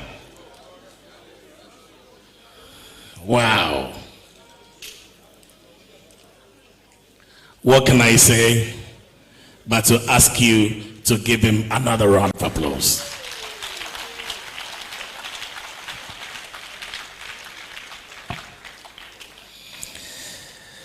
Ladies and gentlemen, next on the item we have the review of ATTAH Mills Around the Regions. ATTAH Mills Around the Regions book.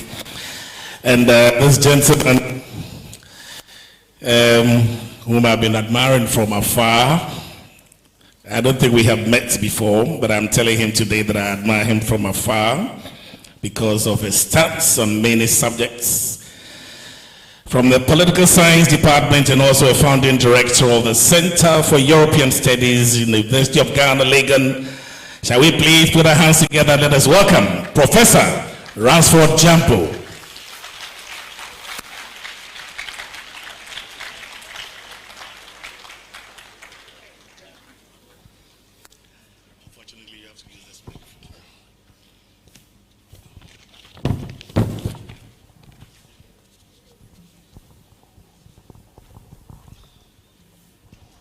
Madam Chair,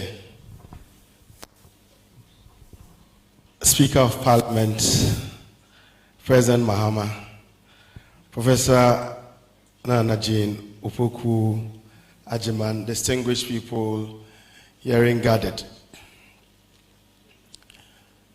12 years after his demise, there has been a compilation of some regional lectures in his honor into a book that I'm told would be launched and auctioned today.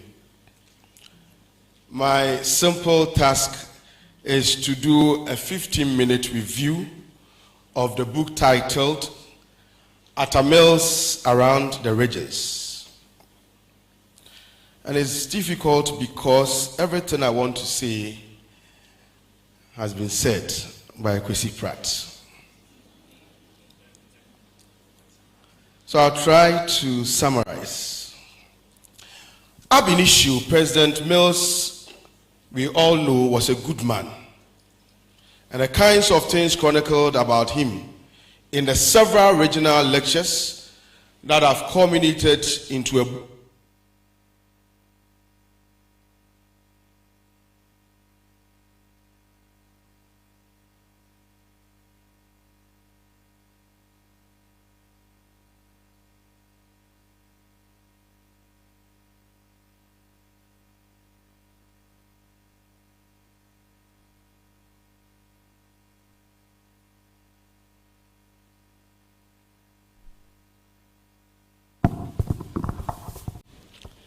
So the kinds of things chronicled about him in the several regional lectures that have culminated in a book must shape our views about the type of leadership Ghana requires.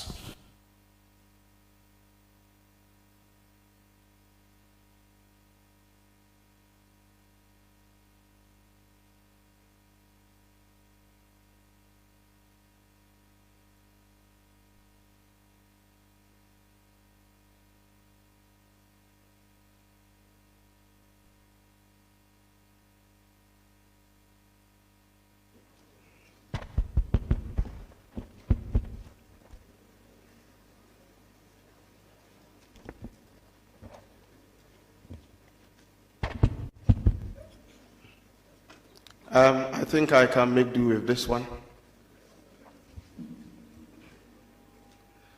So not only us, our children must also know that once upon a time, there used to be a servant leader who governed with humility, and that as a people, we should shun political arrogance and leadership with a certain imposed sense of royal entitlements to goodies, resources, and niceties of political power, even when the ordinary people are living in economic misery. As I read the book, one thing became clear to me. It is the profound impact one person can have when guided by the principles of servant leadership.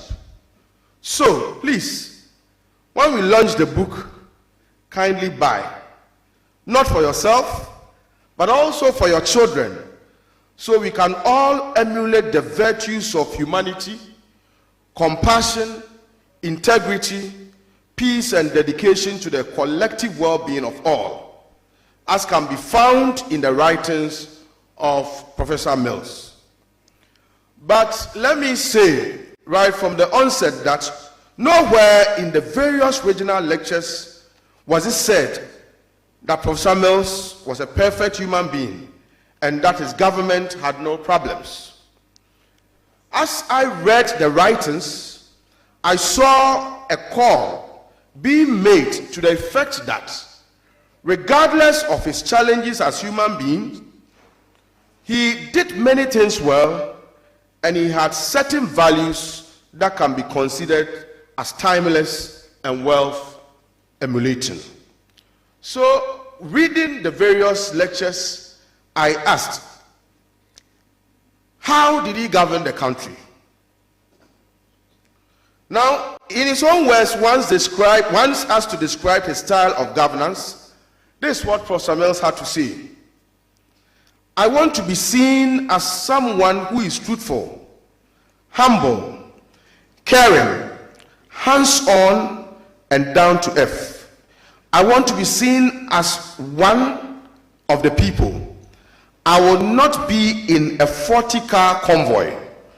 I will be somebody simple who follows the rules, who will not be vindictive, and somebody who eschews arrogance and who will be a unifier.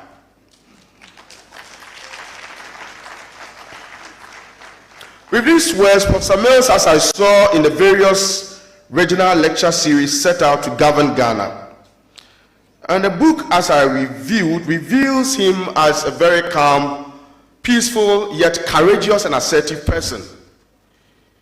It was his calm and peaceful temperament that earned him the title Asumdwehene. It was also his courage and assertiveness that made him even go against his own party and founder in the interest of the nation. Indeed, I read in the book that if he had not intervened, many appointees of the government he took over from would have been jailed after criminal dockets had been built against more than 100 of them. To govern well, one must be tolerant of dissenting views, since he who is cutting a path would not know if his back is crooked. Political opponents disregarded his humble and peaceful temperament and heavily criticized Professor Mills. Now, whether these criticisms were constructive or cynical was not really of concern to him. So he never got angered, and he did not seek to silence his critics in any way. Still, on how he governed his country, inclusivity is seen as a key component of governance, and Professor Mills was the first to make the promise of 40% female appointments and to deliver on it. So under him Ghana had the first woman Speaker of Parliament, a woman Attorney General, a woman acting IGP, and a woman Chief Justice. As I reviewed the book, I also found out that after an 8-year period of gerontocracy that punctuated our political history following the Rawlins's era in the Fourth Republic, it was Professor Mills who nurtured a renewed confidence in young people by appointing several of them as ministers and deputy ministers for mentorship, training, development, in sync with his belief that if the future belongs to the youth, then the youth must be developed for the future. And that's how come today we have, as I've mentioned, people like Atoforsen, Omane Buama, Okujeto Ablakwa, Idris Haruna, James Agalga, and a host of them who are clearly well prepared to lead this country.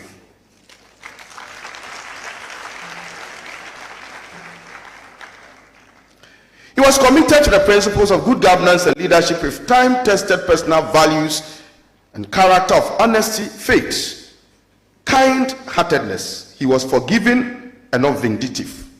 And as has been indicated, to show that he was not vindictive, all MMDCs were allowed to stay in office until the transition that ushered him fully into office was over. They were not rushed out. He endeavored to continue predecessor policies and programs and believed in technocratic as well as meritocratic appointment of chief directors of the civil service to enable the civil service play its role as an administrative machinery of the state. He was godly enough in entrusting the citizens into the care of Ghana. As I read, he saw God as the source of the country's natural resource and stressed the need for leadership to do the right things to benefit from the natural resources. I pledge that for as long as I continue to manage the affairs of this state, our oil discovery shall not be a curse.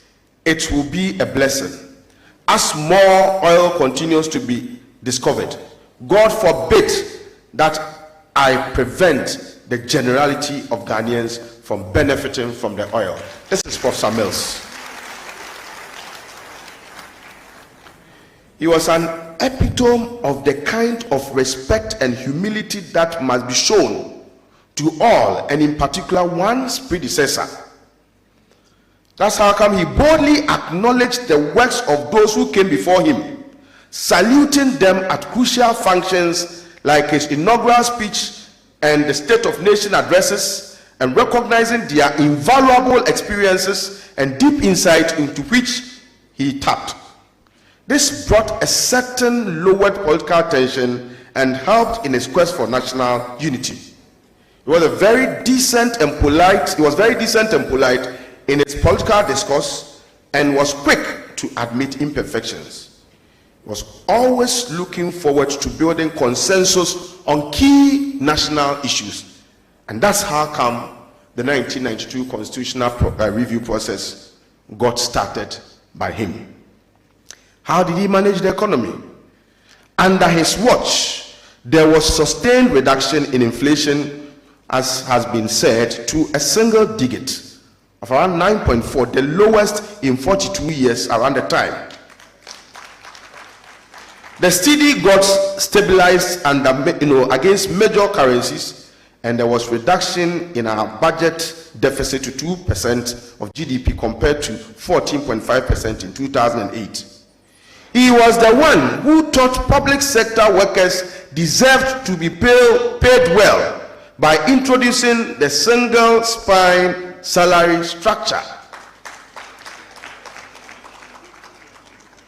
And I'm sure if he were to be alive, he wouldn't be going on more strikes.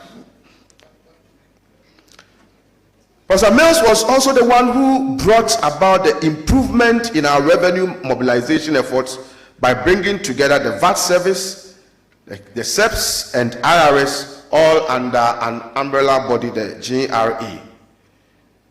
And he oversaw the commencement of oil production in commercial quantities in Ghana. How did he fight corruption and reduce wastage? He led a personal life of integrity, and hence no one could foist him with corruption. He was the one who extended the mandate of the SFO into Yoko to deal with serious offenses, including financial and economic crimes. He paid personal unannounced visits to the Tema ports, where charges and allegations of corruption had been high, and warned custom officers to stop their corrupt practices in a manner that sent some fear in many corrupt officials of state. No one had and no one has done this before.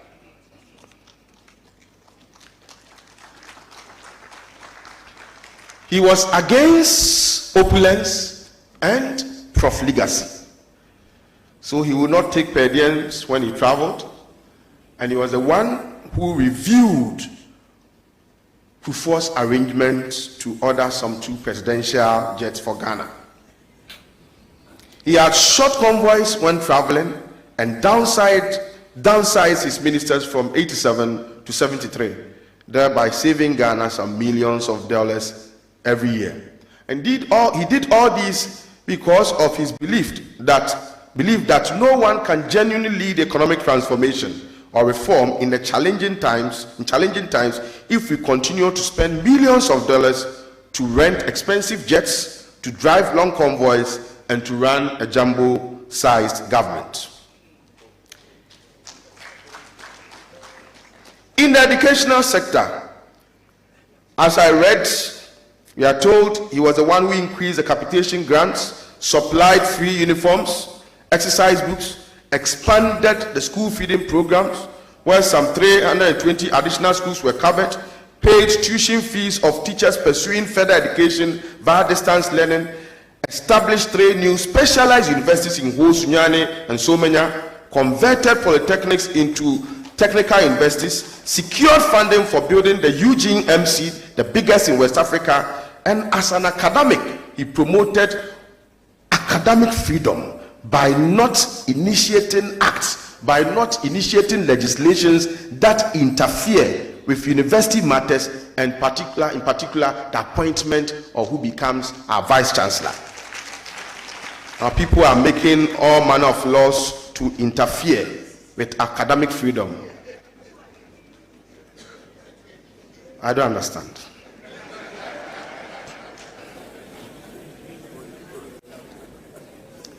How did he relate with the media? He built excellent relationship with the press, and he scored high marks on the indices for measuring press freedom.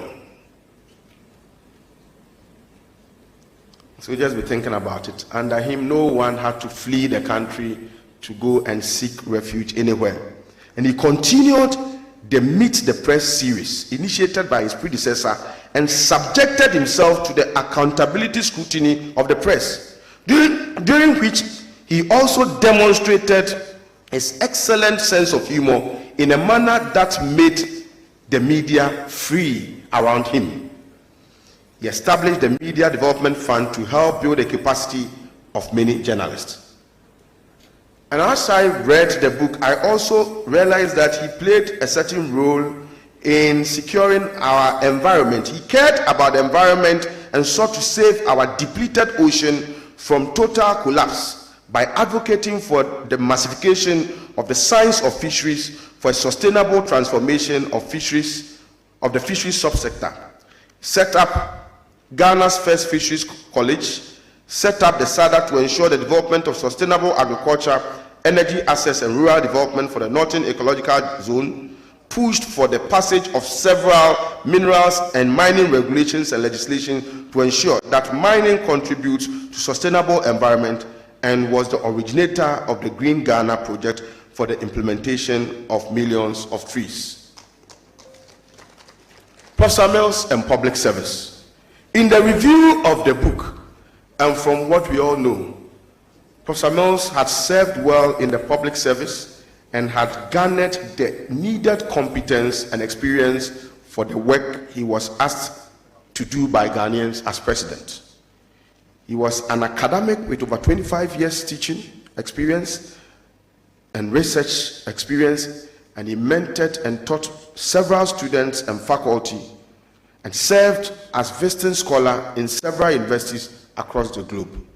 He was a taxman who worked with the IRS and brought the VAT into being. He was also a sportsman, as we all know, and worked with the Ghana Hockey Association and National Sports Council. All these areas of public service have built and prepared him to serve as president of Ghana. Now, there are so many things that have been said, so I'll skip by concluding on the note that Professor Mills was a human being, and as such, he was not perfect. His administration also had issues, but these were not articulated in the book that I have reviewed, perhaps in consonance with the tradition of not speaking ill of the dead. This notwithstanding, the legacy of Professor Mills in the areas discussed by the various authors of the book that I'm reviewing cannot be glossed over.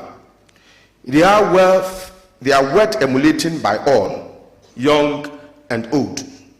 Indeed, our quest for good governance and leadership that serves people and extricate them from the quagmires of poverty and underdevelopment would come to naught without a deliberate effort to immortalize some of the values and attributes of Professor Mills and ensure they are handed down to generations now and unborn. Madam Chair, I wish to state, whilst ending, that this book I am yet to launch is professionally written and provides an adequate pictorial representation of Professor Mills and what he stood for.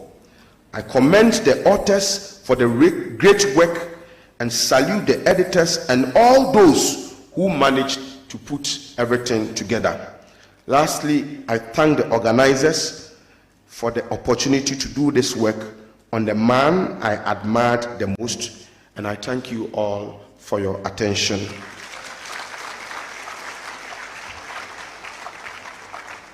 With these words, I have the singular honor to launch the book titled ATTAH mills around the regions duly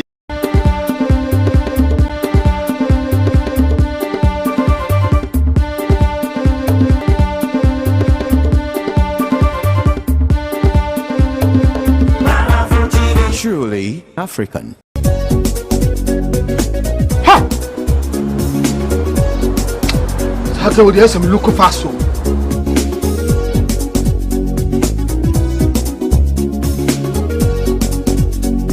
Baba, me again. Yes, we are like. Me kwa dwuma mu hear me ti. Mentimi absent my friend doctor after when I'm kwaso oba. Share the process. See what we swear any. She has malaria. Malaria. Oh, what they say what the router. Me kope bia brand sisi. A draw ne friend router mixer. Ye come malaria draw. And running router. So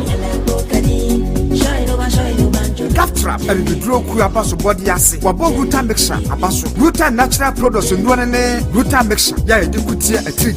Router tonic and the router life wa. E wuhuru e finish la the body e fini padua mu. Na support immune system no. Router de obi ase FDA age dwede nkra to ya to.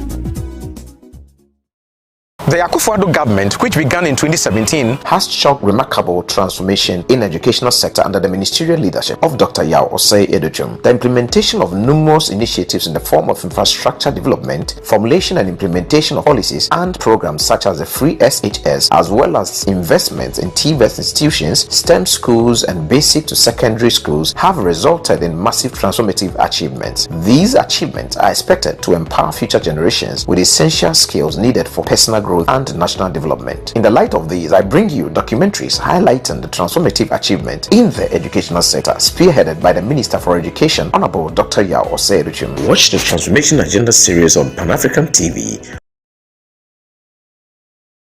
Transformation Agenda series on education, reimagining education for national development. China Now is a show dedicated to providing the world with an overview of today's China.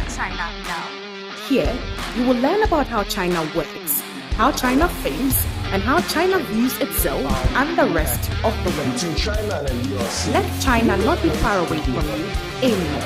Join us every Saturday at 8 a.m. This is Swift Africa.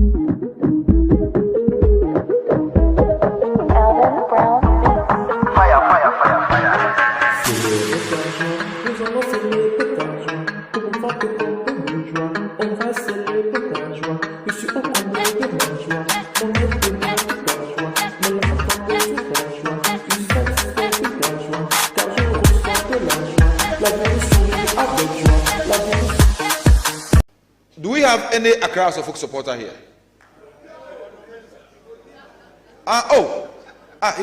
He is not a supporter, a patron of Accra Folk.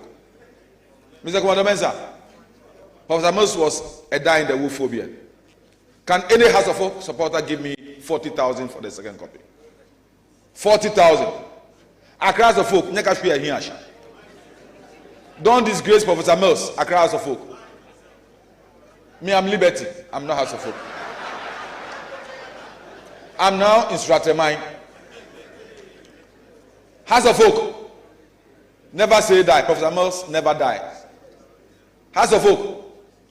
Oh, okay. Asante Kotoko supporters. For beating Accra House of Folk yesterday, can anyone here who is a Kotoko supporter buy it for 40,000?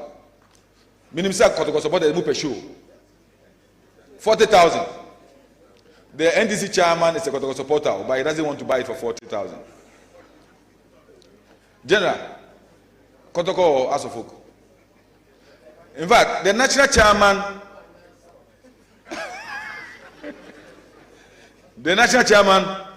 I'm giving it to the NDC for 40,000. The NDC party, 40,000. 40,000. Hey, Uncle Sisi, Ebusia paying Sisi Council, 40,000.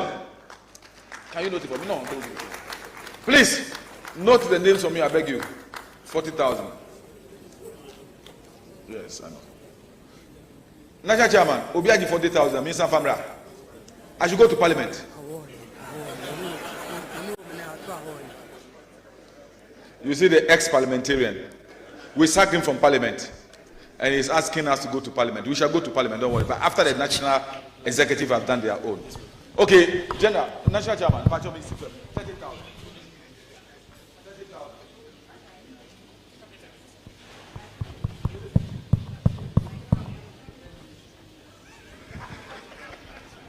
National Chairman says he is taking the 30,000, but redeemable in the next 50 years. This is not an external debt exchange program. This one, Professor Hoy will come to you tomorrow. So the NDC is picking it for 30,000. Shall we clap for the National Chairman, National Executive? 30,000. We'll finish with the party. So I'm setting the ground rules. The Right Honorable Speaker says he's picking one for 20,000.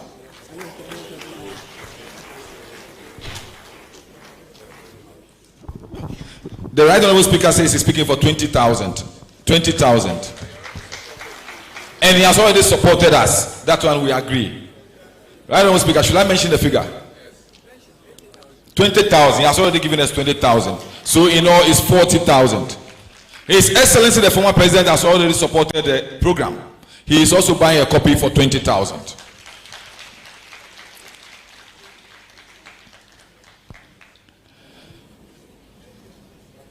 We had about 3 people who wanted to be NDC flag bearers. One of them is my own uncle, very good friend of mine. He said the man who didn't allow him to become the flag bearer has bought it for 20,000, so he will also buy it for 20,000. Dr. Kobradufo is picking it for 20,000. And there's this gentleman who decided to leave the banking sector and take a chieftaincy title. Now, Dr. Al-Hassan and Danny picks it for 20,000. The minority caucus, represented here by the Son of Man, our leader says the minority caucus is picking it for 20,000. So Fifi, we picked it for 20,000. Yours is redeemable in 50 years. Ours, cash.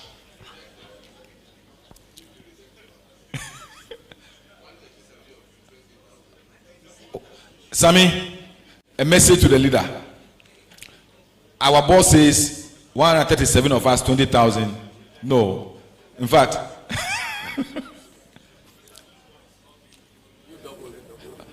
it's been doubled to 40,000. The minority caucus, 40,000.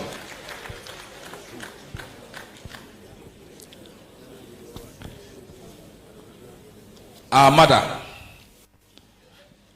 3 days today, when the Botanongo ladies were singing Mami Odende, I saw some excitement in the faces of Ghanaians who were there, that a mother is coming to the presidency. She is speaking it for 20,000. 20,000. Prof. Nana Jane Pokwajman, 20,000. Ma, chano paminyo benanti wo Cape Coast o. Acha Cape Coast walk no be brutal. Ye free ha yako gwe, yako nanto. My senior old boy. Senior old boy. Should I mention your figure? Mr. Ediana Simpakrachi. He said he's speaking it for 10,000. 10,000. And sitting by her, the mother of the Veranda Boys and Girls, Madame Faustina Nelson. 10,000. Clap for her.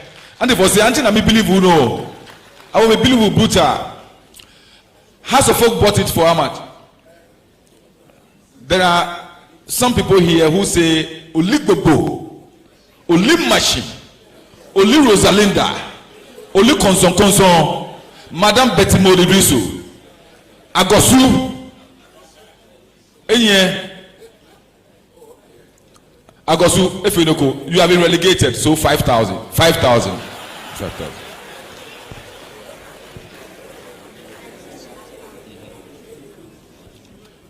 And now, you know, during Professor Moses' regime, I was their senior. They were Christian babies with sharp teeth. I was called the Bukum Jamestown boy. The babies with sharp teeth are contributing 20,000 in buying a copy. The members, I don't want to mention all of us our names. One of them is here. He's become Coco Krachi. Where is Kobe? Kobe Achampon. Ah, he's there. Coco Krachi. A Krasi Coco Krachi. A Krasi Krachi. Professor Moses' son, Kofi, says he can't sit here and allow people to buy a book about his father without buying one. So he is buying one for 5,000 cedis. Kofi ATTAH Mills, 5,000 cedis.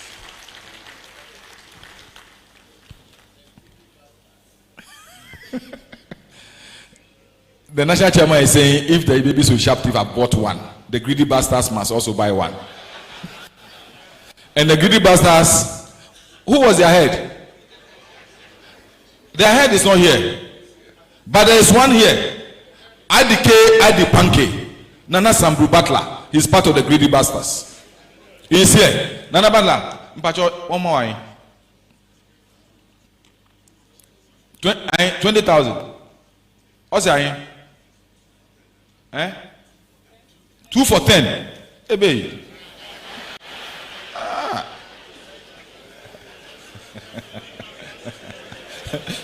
The man is really portraying the greedy bastard.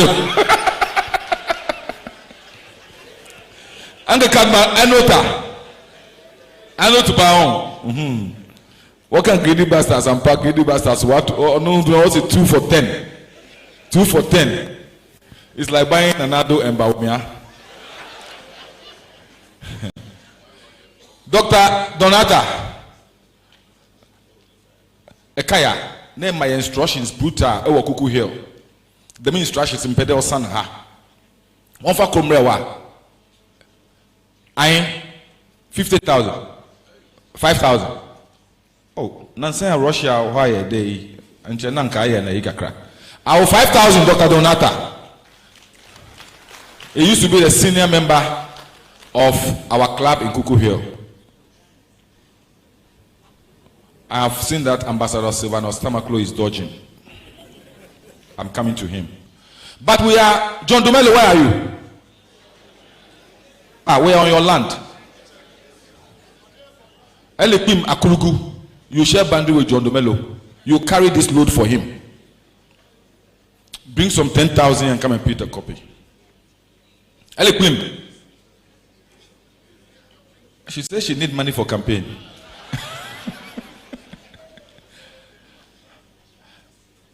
Niamashte, honorable, in no fire, hand in Nabu.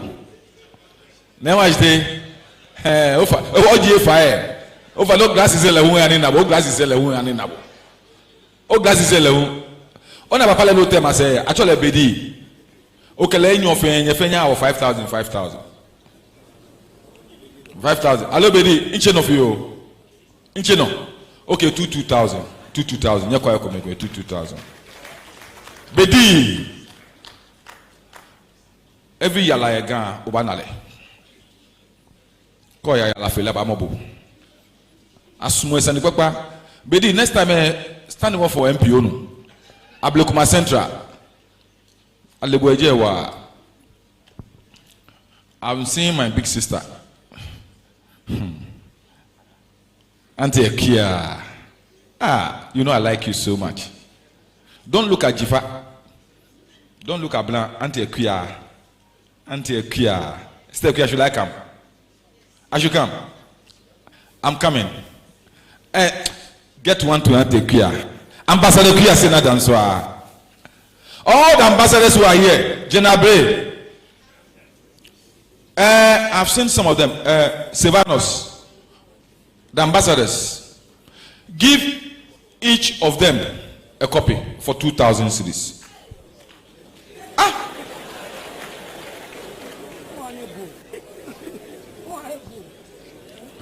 The ambassadors.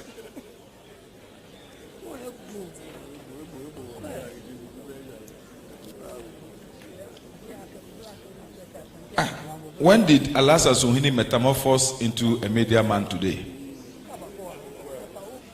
On behalf of the media, which media? The media in parliament or the media here? Alasa Suhini, where are you? I need some clarification. On behalf of what? Professor Moses Media. So you, friends in the media, you, Ubopia, Nilante Vandap, and the rest. Okay. 5,000. Give them just 2 copies. Just 2. You don't need. After this wonderful book review, you've captured it already. You don't need a copy.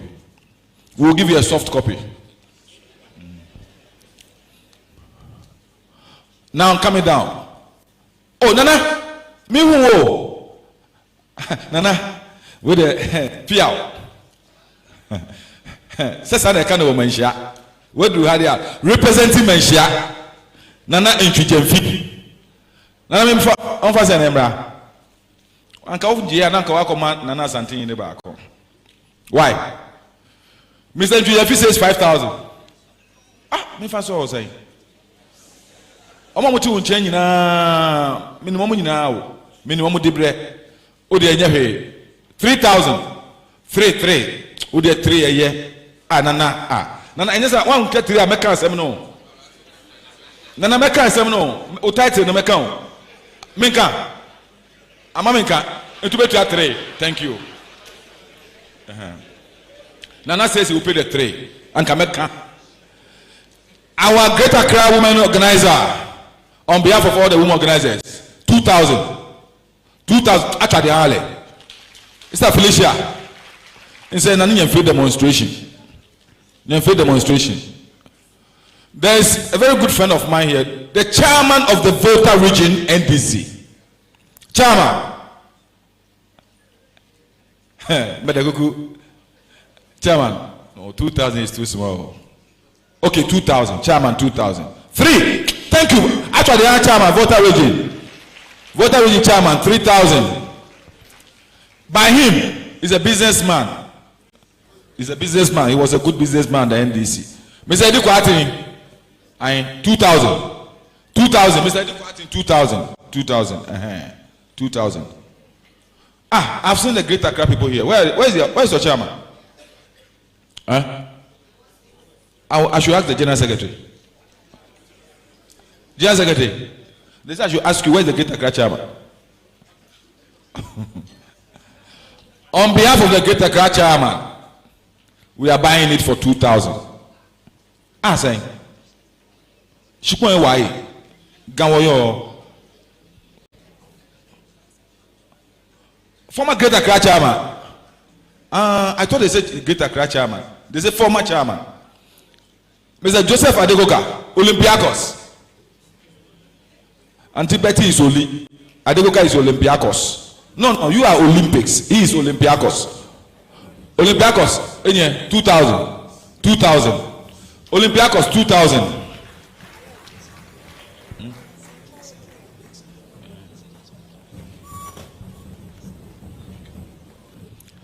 We coming down. Oh, Mr. Efo Tabaglo. Should I come to you, Efo? You and Kadma Mills were disappointed in the choice of the running mate. He said he was disappointed. You are also a prospective running mate. Efo Tabaglo. How much? 10,000. I've seen the 10 figures. Efo Tabaglo, 10,000. 10,000. Okay. Effort them go 10,000. Hey, quite. You can't lawyer. Hey, 10,000.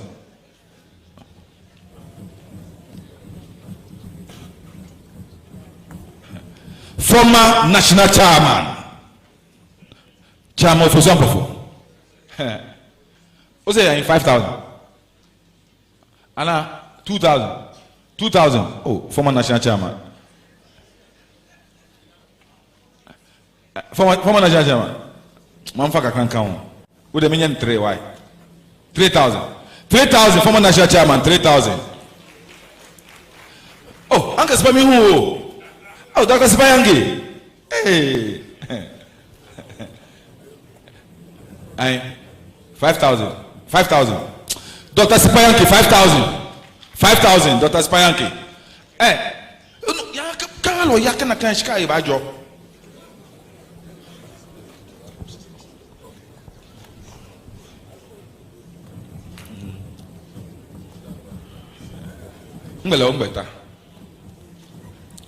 Oh, my sister Happy Ogo Makati. 2,000. Nekale. In target, me mo. Ofana if you man target.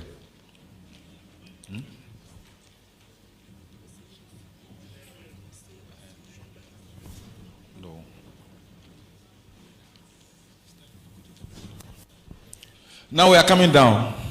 What's it mean? Some film. Anche Zokasa. Who are the allergies here?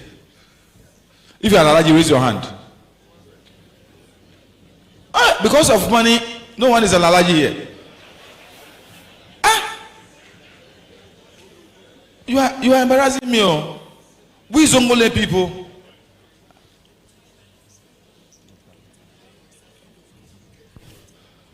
Dr. Virus, 5,000. Dr. Virus, I want to see you up.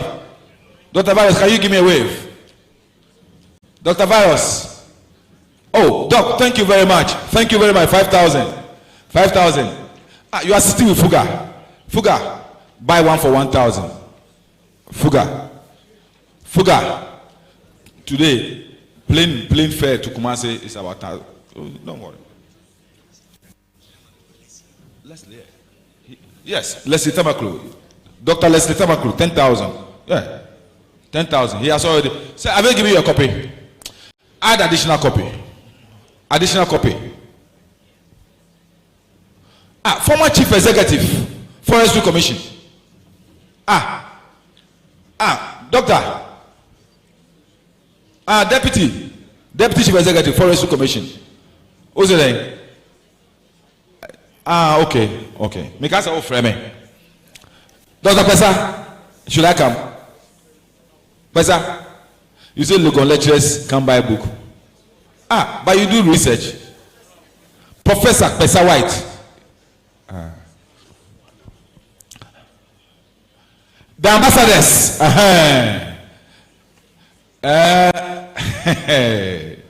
The ambassadors.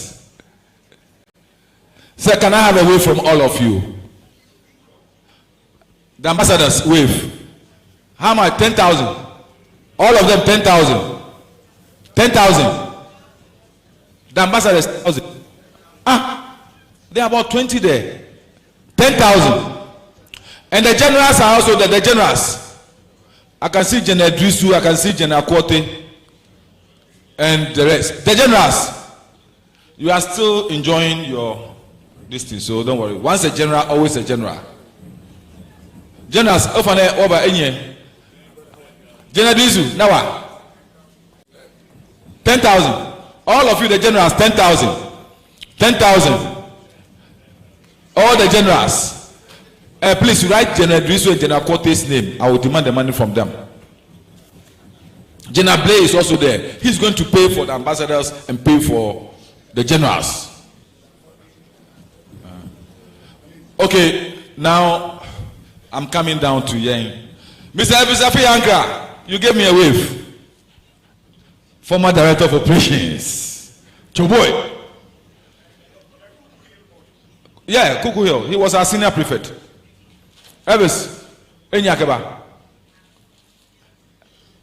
Can you give? Okay, 2,000. Ebisafi Anka, 2,000. Ebisafi Anka, 2,000. I'm looking at the extreme left.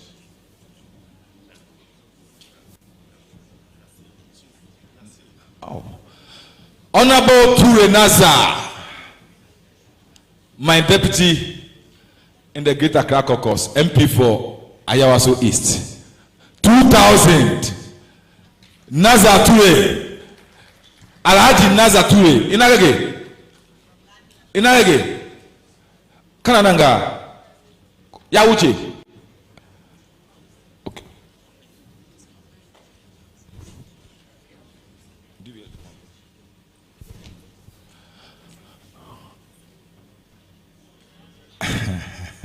PB.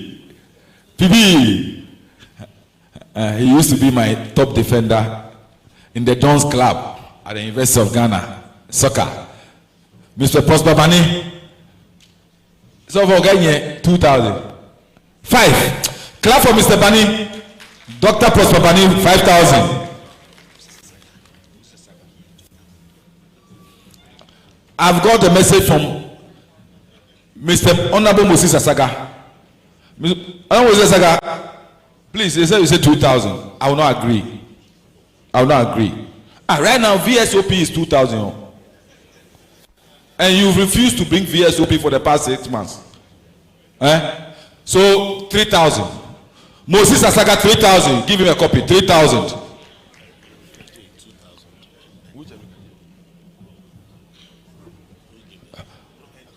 Mr. Eric Ajay, where are you? Give me a wave. Eric, lawyer Eric Ajay. Hey, Sampa lawyer. 2,000. Yes. Okay. I'm wrapping up. All those who laugh of Samuels and want to give 1,000 cedis, it's show by hands.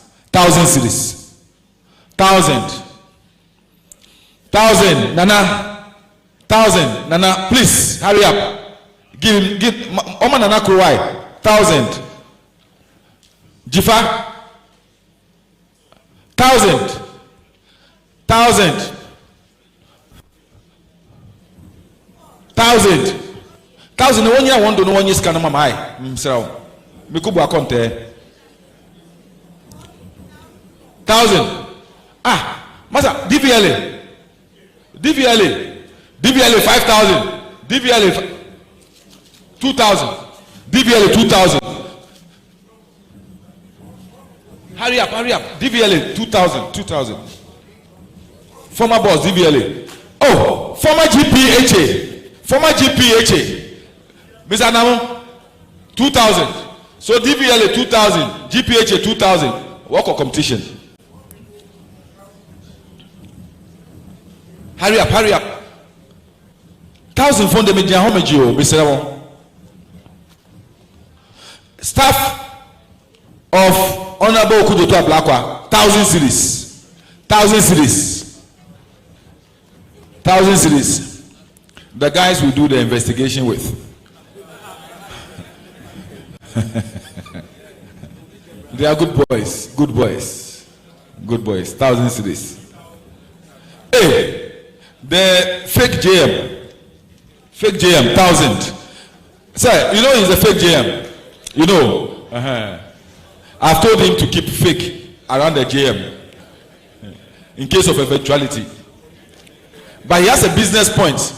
He takes a lot of money from people who want to transfer money. So 1,000 is not enough. Can you add something? Add something small. Bole bene wa fiole. Ko toshka tomo ganyo.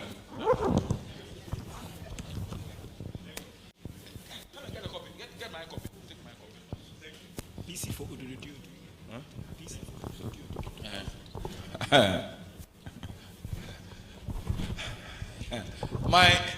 my PC, the parliamentary candidate for Ududu. He is paying 1,000. I'm adding 1,000. So 2,000 for my PC. 2,000. Teshinanabu. Yeah, my PC. 2,000. 2,000. Yes, 1,000. 1,000 for the area. Mentor Dwa. Great leader. Should I come down? 1,000. The great conspirator says I shouldn't come down. I should come down. The great conspirator. Okay, 500. All those there, 500. Raise your hands. 500. Our parliamentary candidate for Tema West, Lawyer Enu, 2,000. 2,000. 2,000. All those on this line, 5,000. Show by hands and get a copy. All those here. Hey, 500. Oh, you didn't be a normal committee on one. Or raising the hand, I'm going to 5,000. 500. 500. Fafa. Kava. Oh.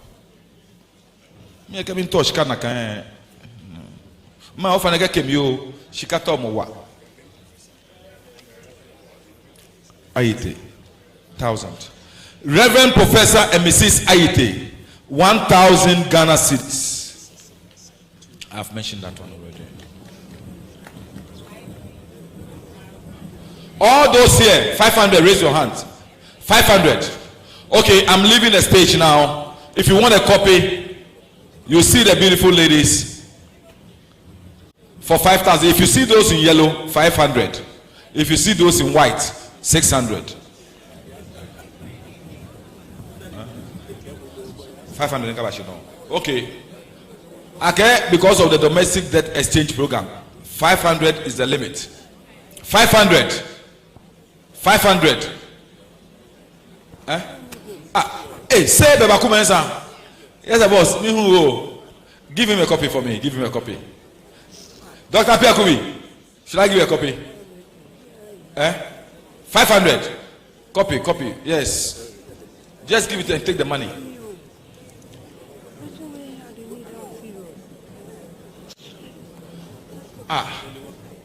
I saw somebody there like Alaji Arif. 500. Carry 500. When I mention Alajis, you refuse to raise your hand. I have placed a moratorium on your Alaji from today. From today, don't use Alaji again. Arif, senior brother Arif, 500.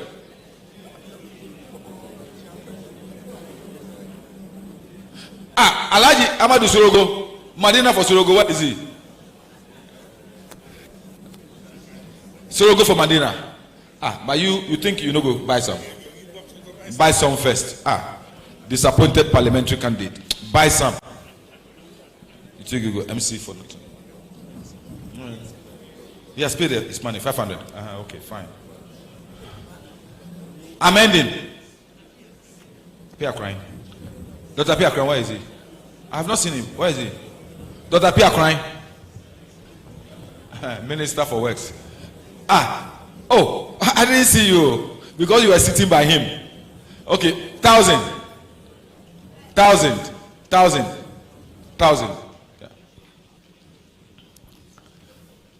Yeah. Where is I saw? Okay, thank you very much for giving me so much money.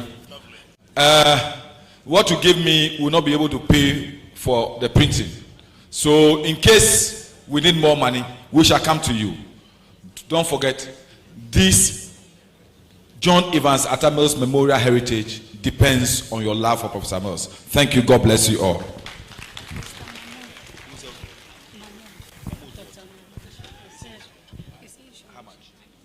Dr. Mahmood, I say you don't want me to step down. Dr. Mahmood, can you give me a wave?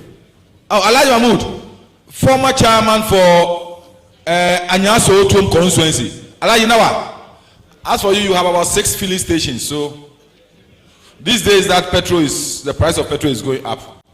Can you profit dewa? Now what's that? 5,000, 2,000. Oh, Elijah, even your filling station around the Cape Coast Stadium alone can pay for it. So 2,000. Elijah Mahmood, Mungode, Alekara. I have mentioned already 1,000. Thank you very much. Thank you. God bless you. Thank you, Honorable Neil Antibandaba. Please put your hands together for him. Fantastic salesperson. Multilingual. Right. Ladies and gentlemen, shall we please hear from our chairperson, Her Ladyship Justice Sophia Ekufu, for her closing remarks.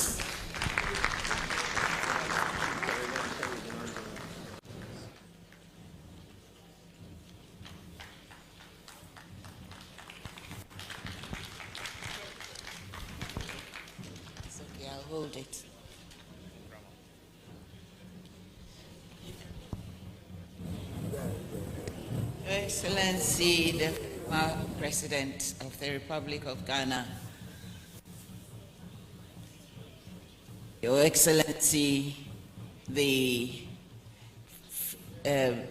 running mate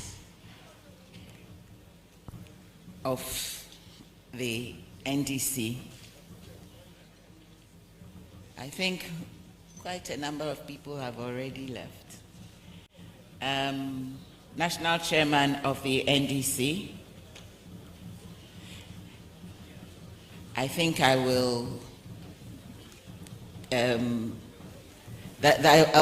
want the protocols to be taken as duly observed. The day is really fast spent, and this has been a really wonderful event.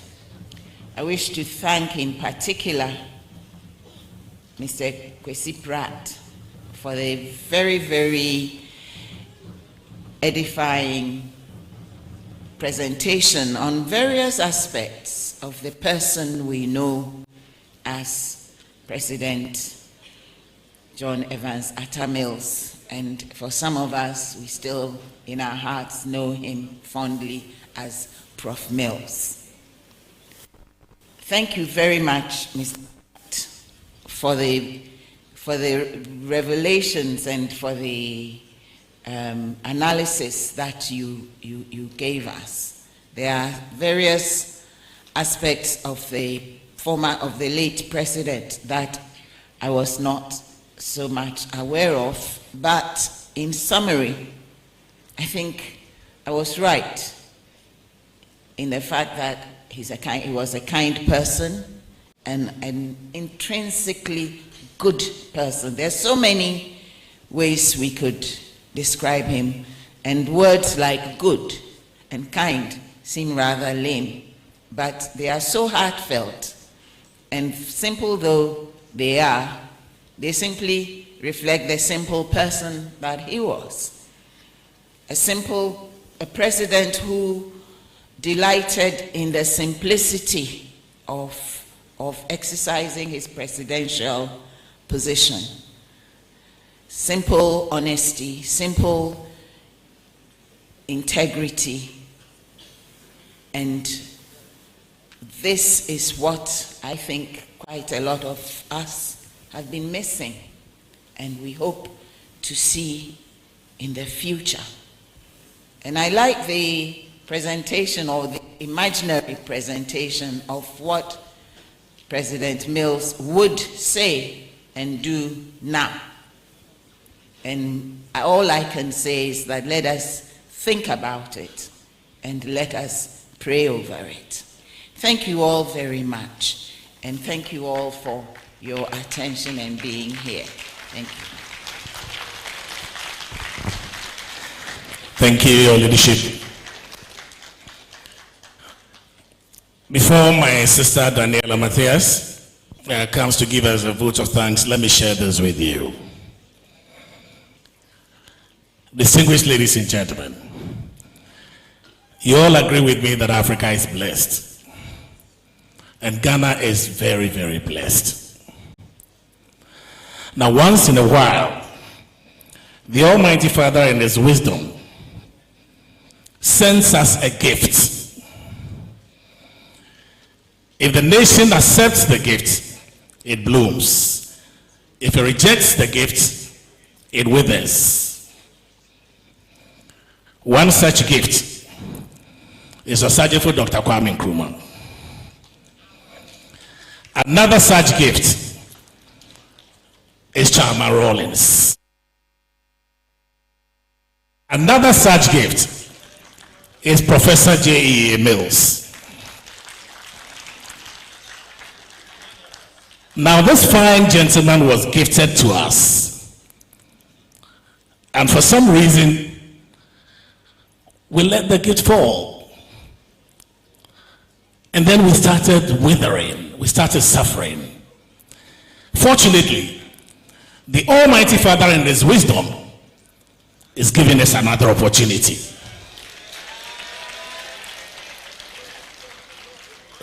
If you agree with me, put your hands together and shout for the finest gentleman of the land, His Excellency John Dramani Mahama. He's already president in waiting. Now, when you go out there, send this message out. Accept the gift or wither. Thank you. Daniela, please take it from me.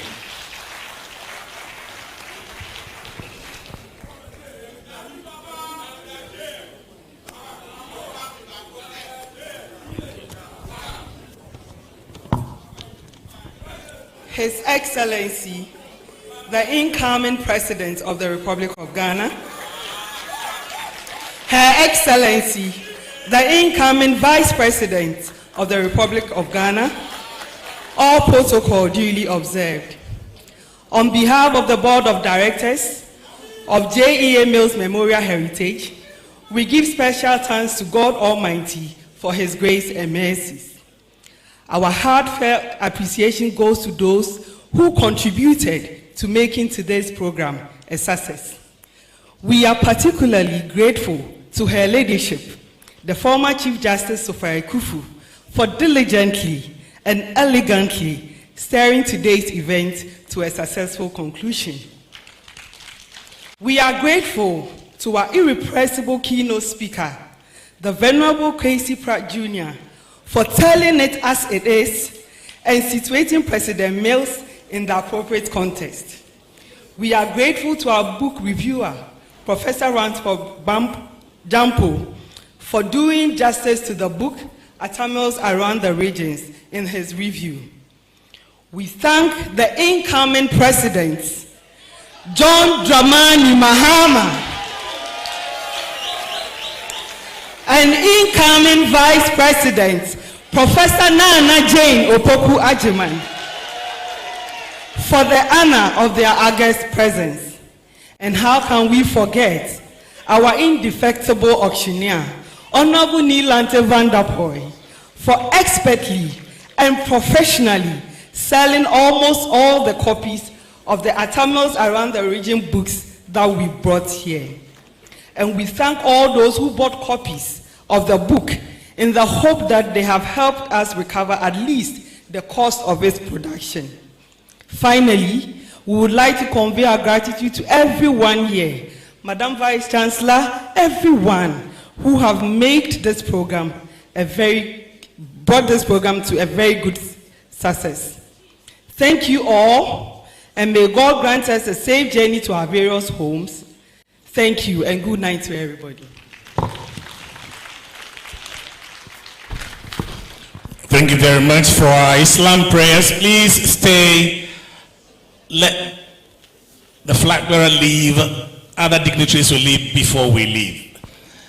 Right. Imam Lieutenant Colonel Umar Sandra Ahmed will lead us at the 12th commemorative lecture in memory of Ghana's late President, Professor J.E.A. Mills, and quite some outstanding speech given by guest speaker for this event, Kwesi Pratt Jr., managing editor for the Insight newspaper, which shared portions of his experience with Professor Mills and what the man stood for. Now, I'm joined here by the Member of Parliament for Odudu. He's in the person of Honorable Edwin Nilante Vanderpoy, now picking his thoughts on what he made of the address and what his fondest memories are of the good professor. Now,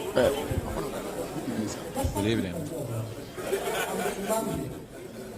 The guest speaker for today's event. It was vintage Kwesi Pratt, as usual. Kwesi Pratt never gets it wrong. Kwesi Pratt, and I was intrigued from where he started, looking at the difficulties we have in the country, and bringing it down to what will have happened if Professor Mills were to be the president, and what he will have done. That was vintage. That was good. That was a very good work he did, and he was apt. He was direct, he was apt, and he was able to cut through all the difficult things that we are seeing in the country today, and what the things that are making the country, go back instead of moving forward. So Kwesi was super, and I don't regret at all having him as the speaker for today. The other aspects of the that you think even President today?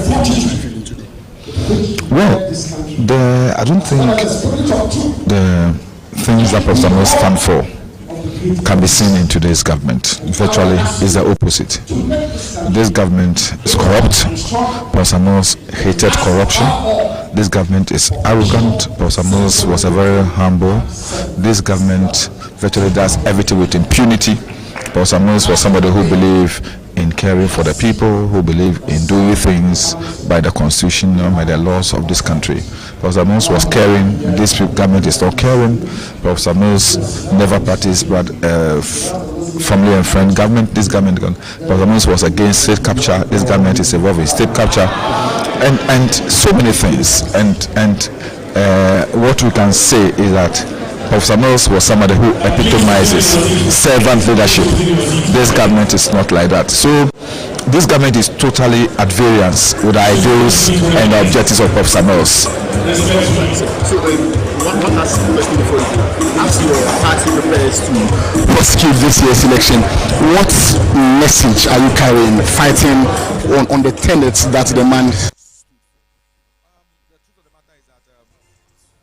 Our leader who served under Professor Mills, just as all of us, think that we must, if we want to get Ghanaians, if we want to have Ghanaians vote for us, then we must espouse the ideals and objectives of Professor Mills.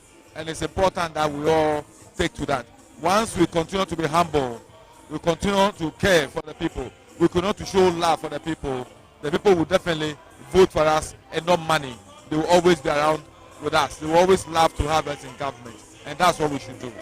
Thank you. So that was the Honourable Member of Parliament for the Ododo constituency, the Honourable Vanderpoel, sharing with us some of his the fallout from the address given by the guest speaker, Comrade Kwesi Pratt Jr. on the life and legacy of Professor John Evans, ATTAH Mills, late President of the Republic. Now I'm joined here by two young men. One has served as the General Secretary of the National Union of Ghana Students, and one has also served as the President of the NBC Youth Wing that is staying on Legon campus. So I'm joined by Julius Kwame, Anthony, and Raymond Edem. Now, Anthony, I would like to start with you. What are some of the key points you picked from this evening's address by the guest speaker? Well, I see a man who was magnanimous with power, a man who did not necessarily covet the power that comes with his office. And I see a man who feels that we should build a society where everybody is lifted to a certain general standard, where those who have been privileged with the power of governance do not accrue for themselves privileges that are grossly disproportional to the general standard of lives of the people. I mean, a lot of people have spoken about Prof. Mills' attitude to the Accra traffic and having to drive in a convoy out of it and all those things. Sometimes I feel these are just close associates trying to extol a man. But the consistency lends credence to the fact that that is his character. I've had so many people to say it to even feel that it's now an established fact. In this conversation, it's more important now, even so, because recently we also what happened in Parliament. If we had a man like this, who has led this country, led the effort for constitutional amendments which would actually divest the presidency of excess power and all that. And now we have people in our leadership who wants to increase privilege for themselves. You can see that we have been on the path of decline. We have not taken any lessons from the things that this man has lived for, the things that he stood for. And I think that is very deep for me. I remember Prof. Mills more fondly because, I mean, the unfortunate events of his demise happened on the eve of my birthday, in 2012. So usually, anytime my birthday is coming close, I remember that it was when Prof. Mills died. So I remember him fondly for that. You saw his attitude towards corruption.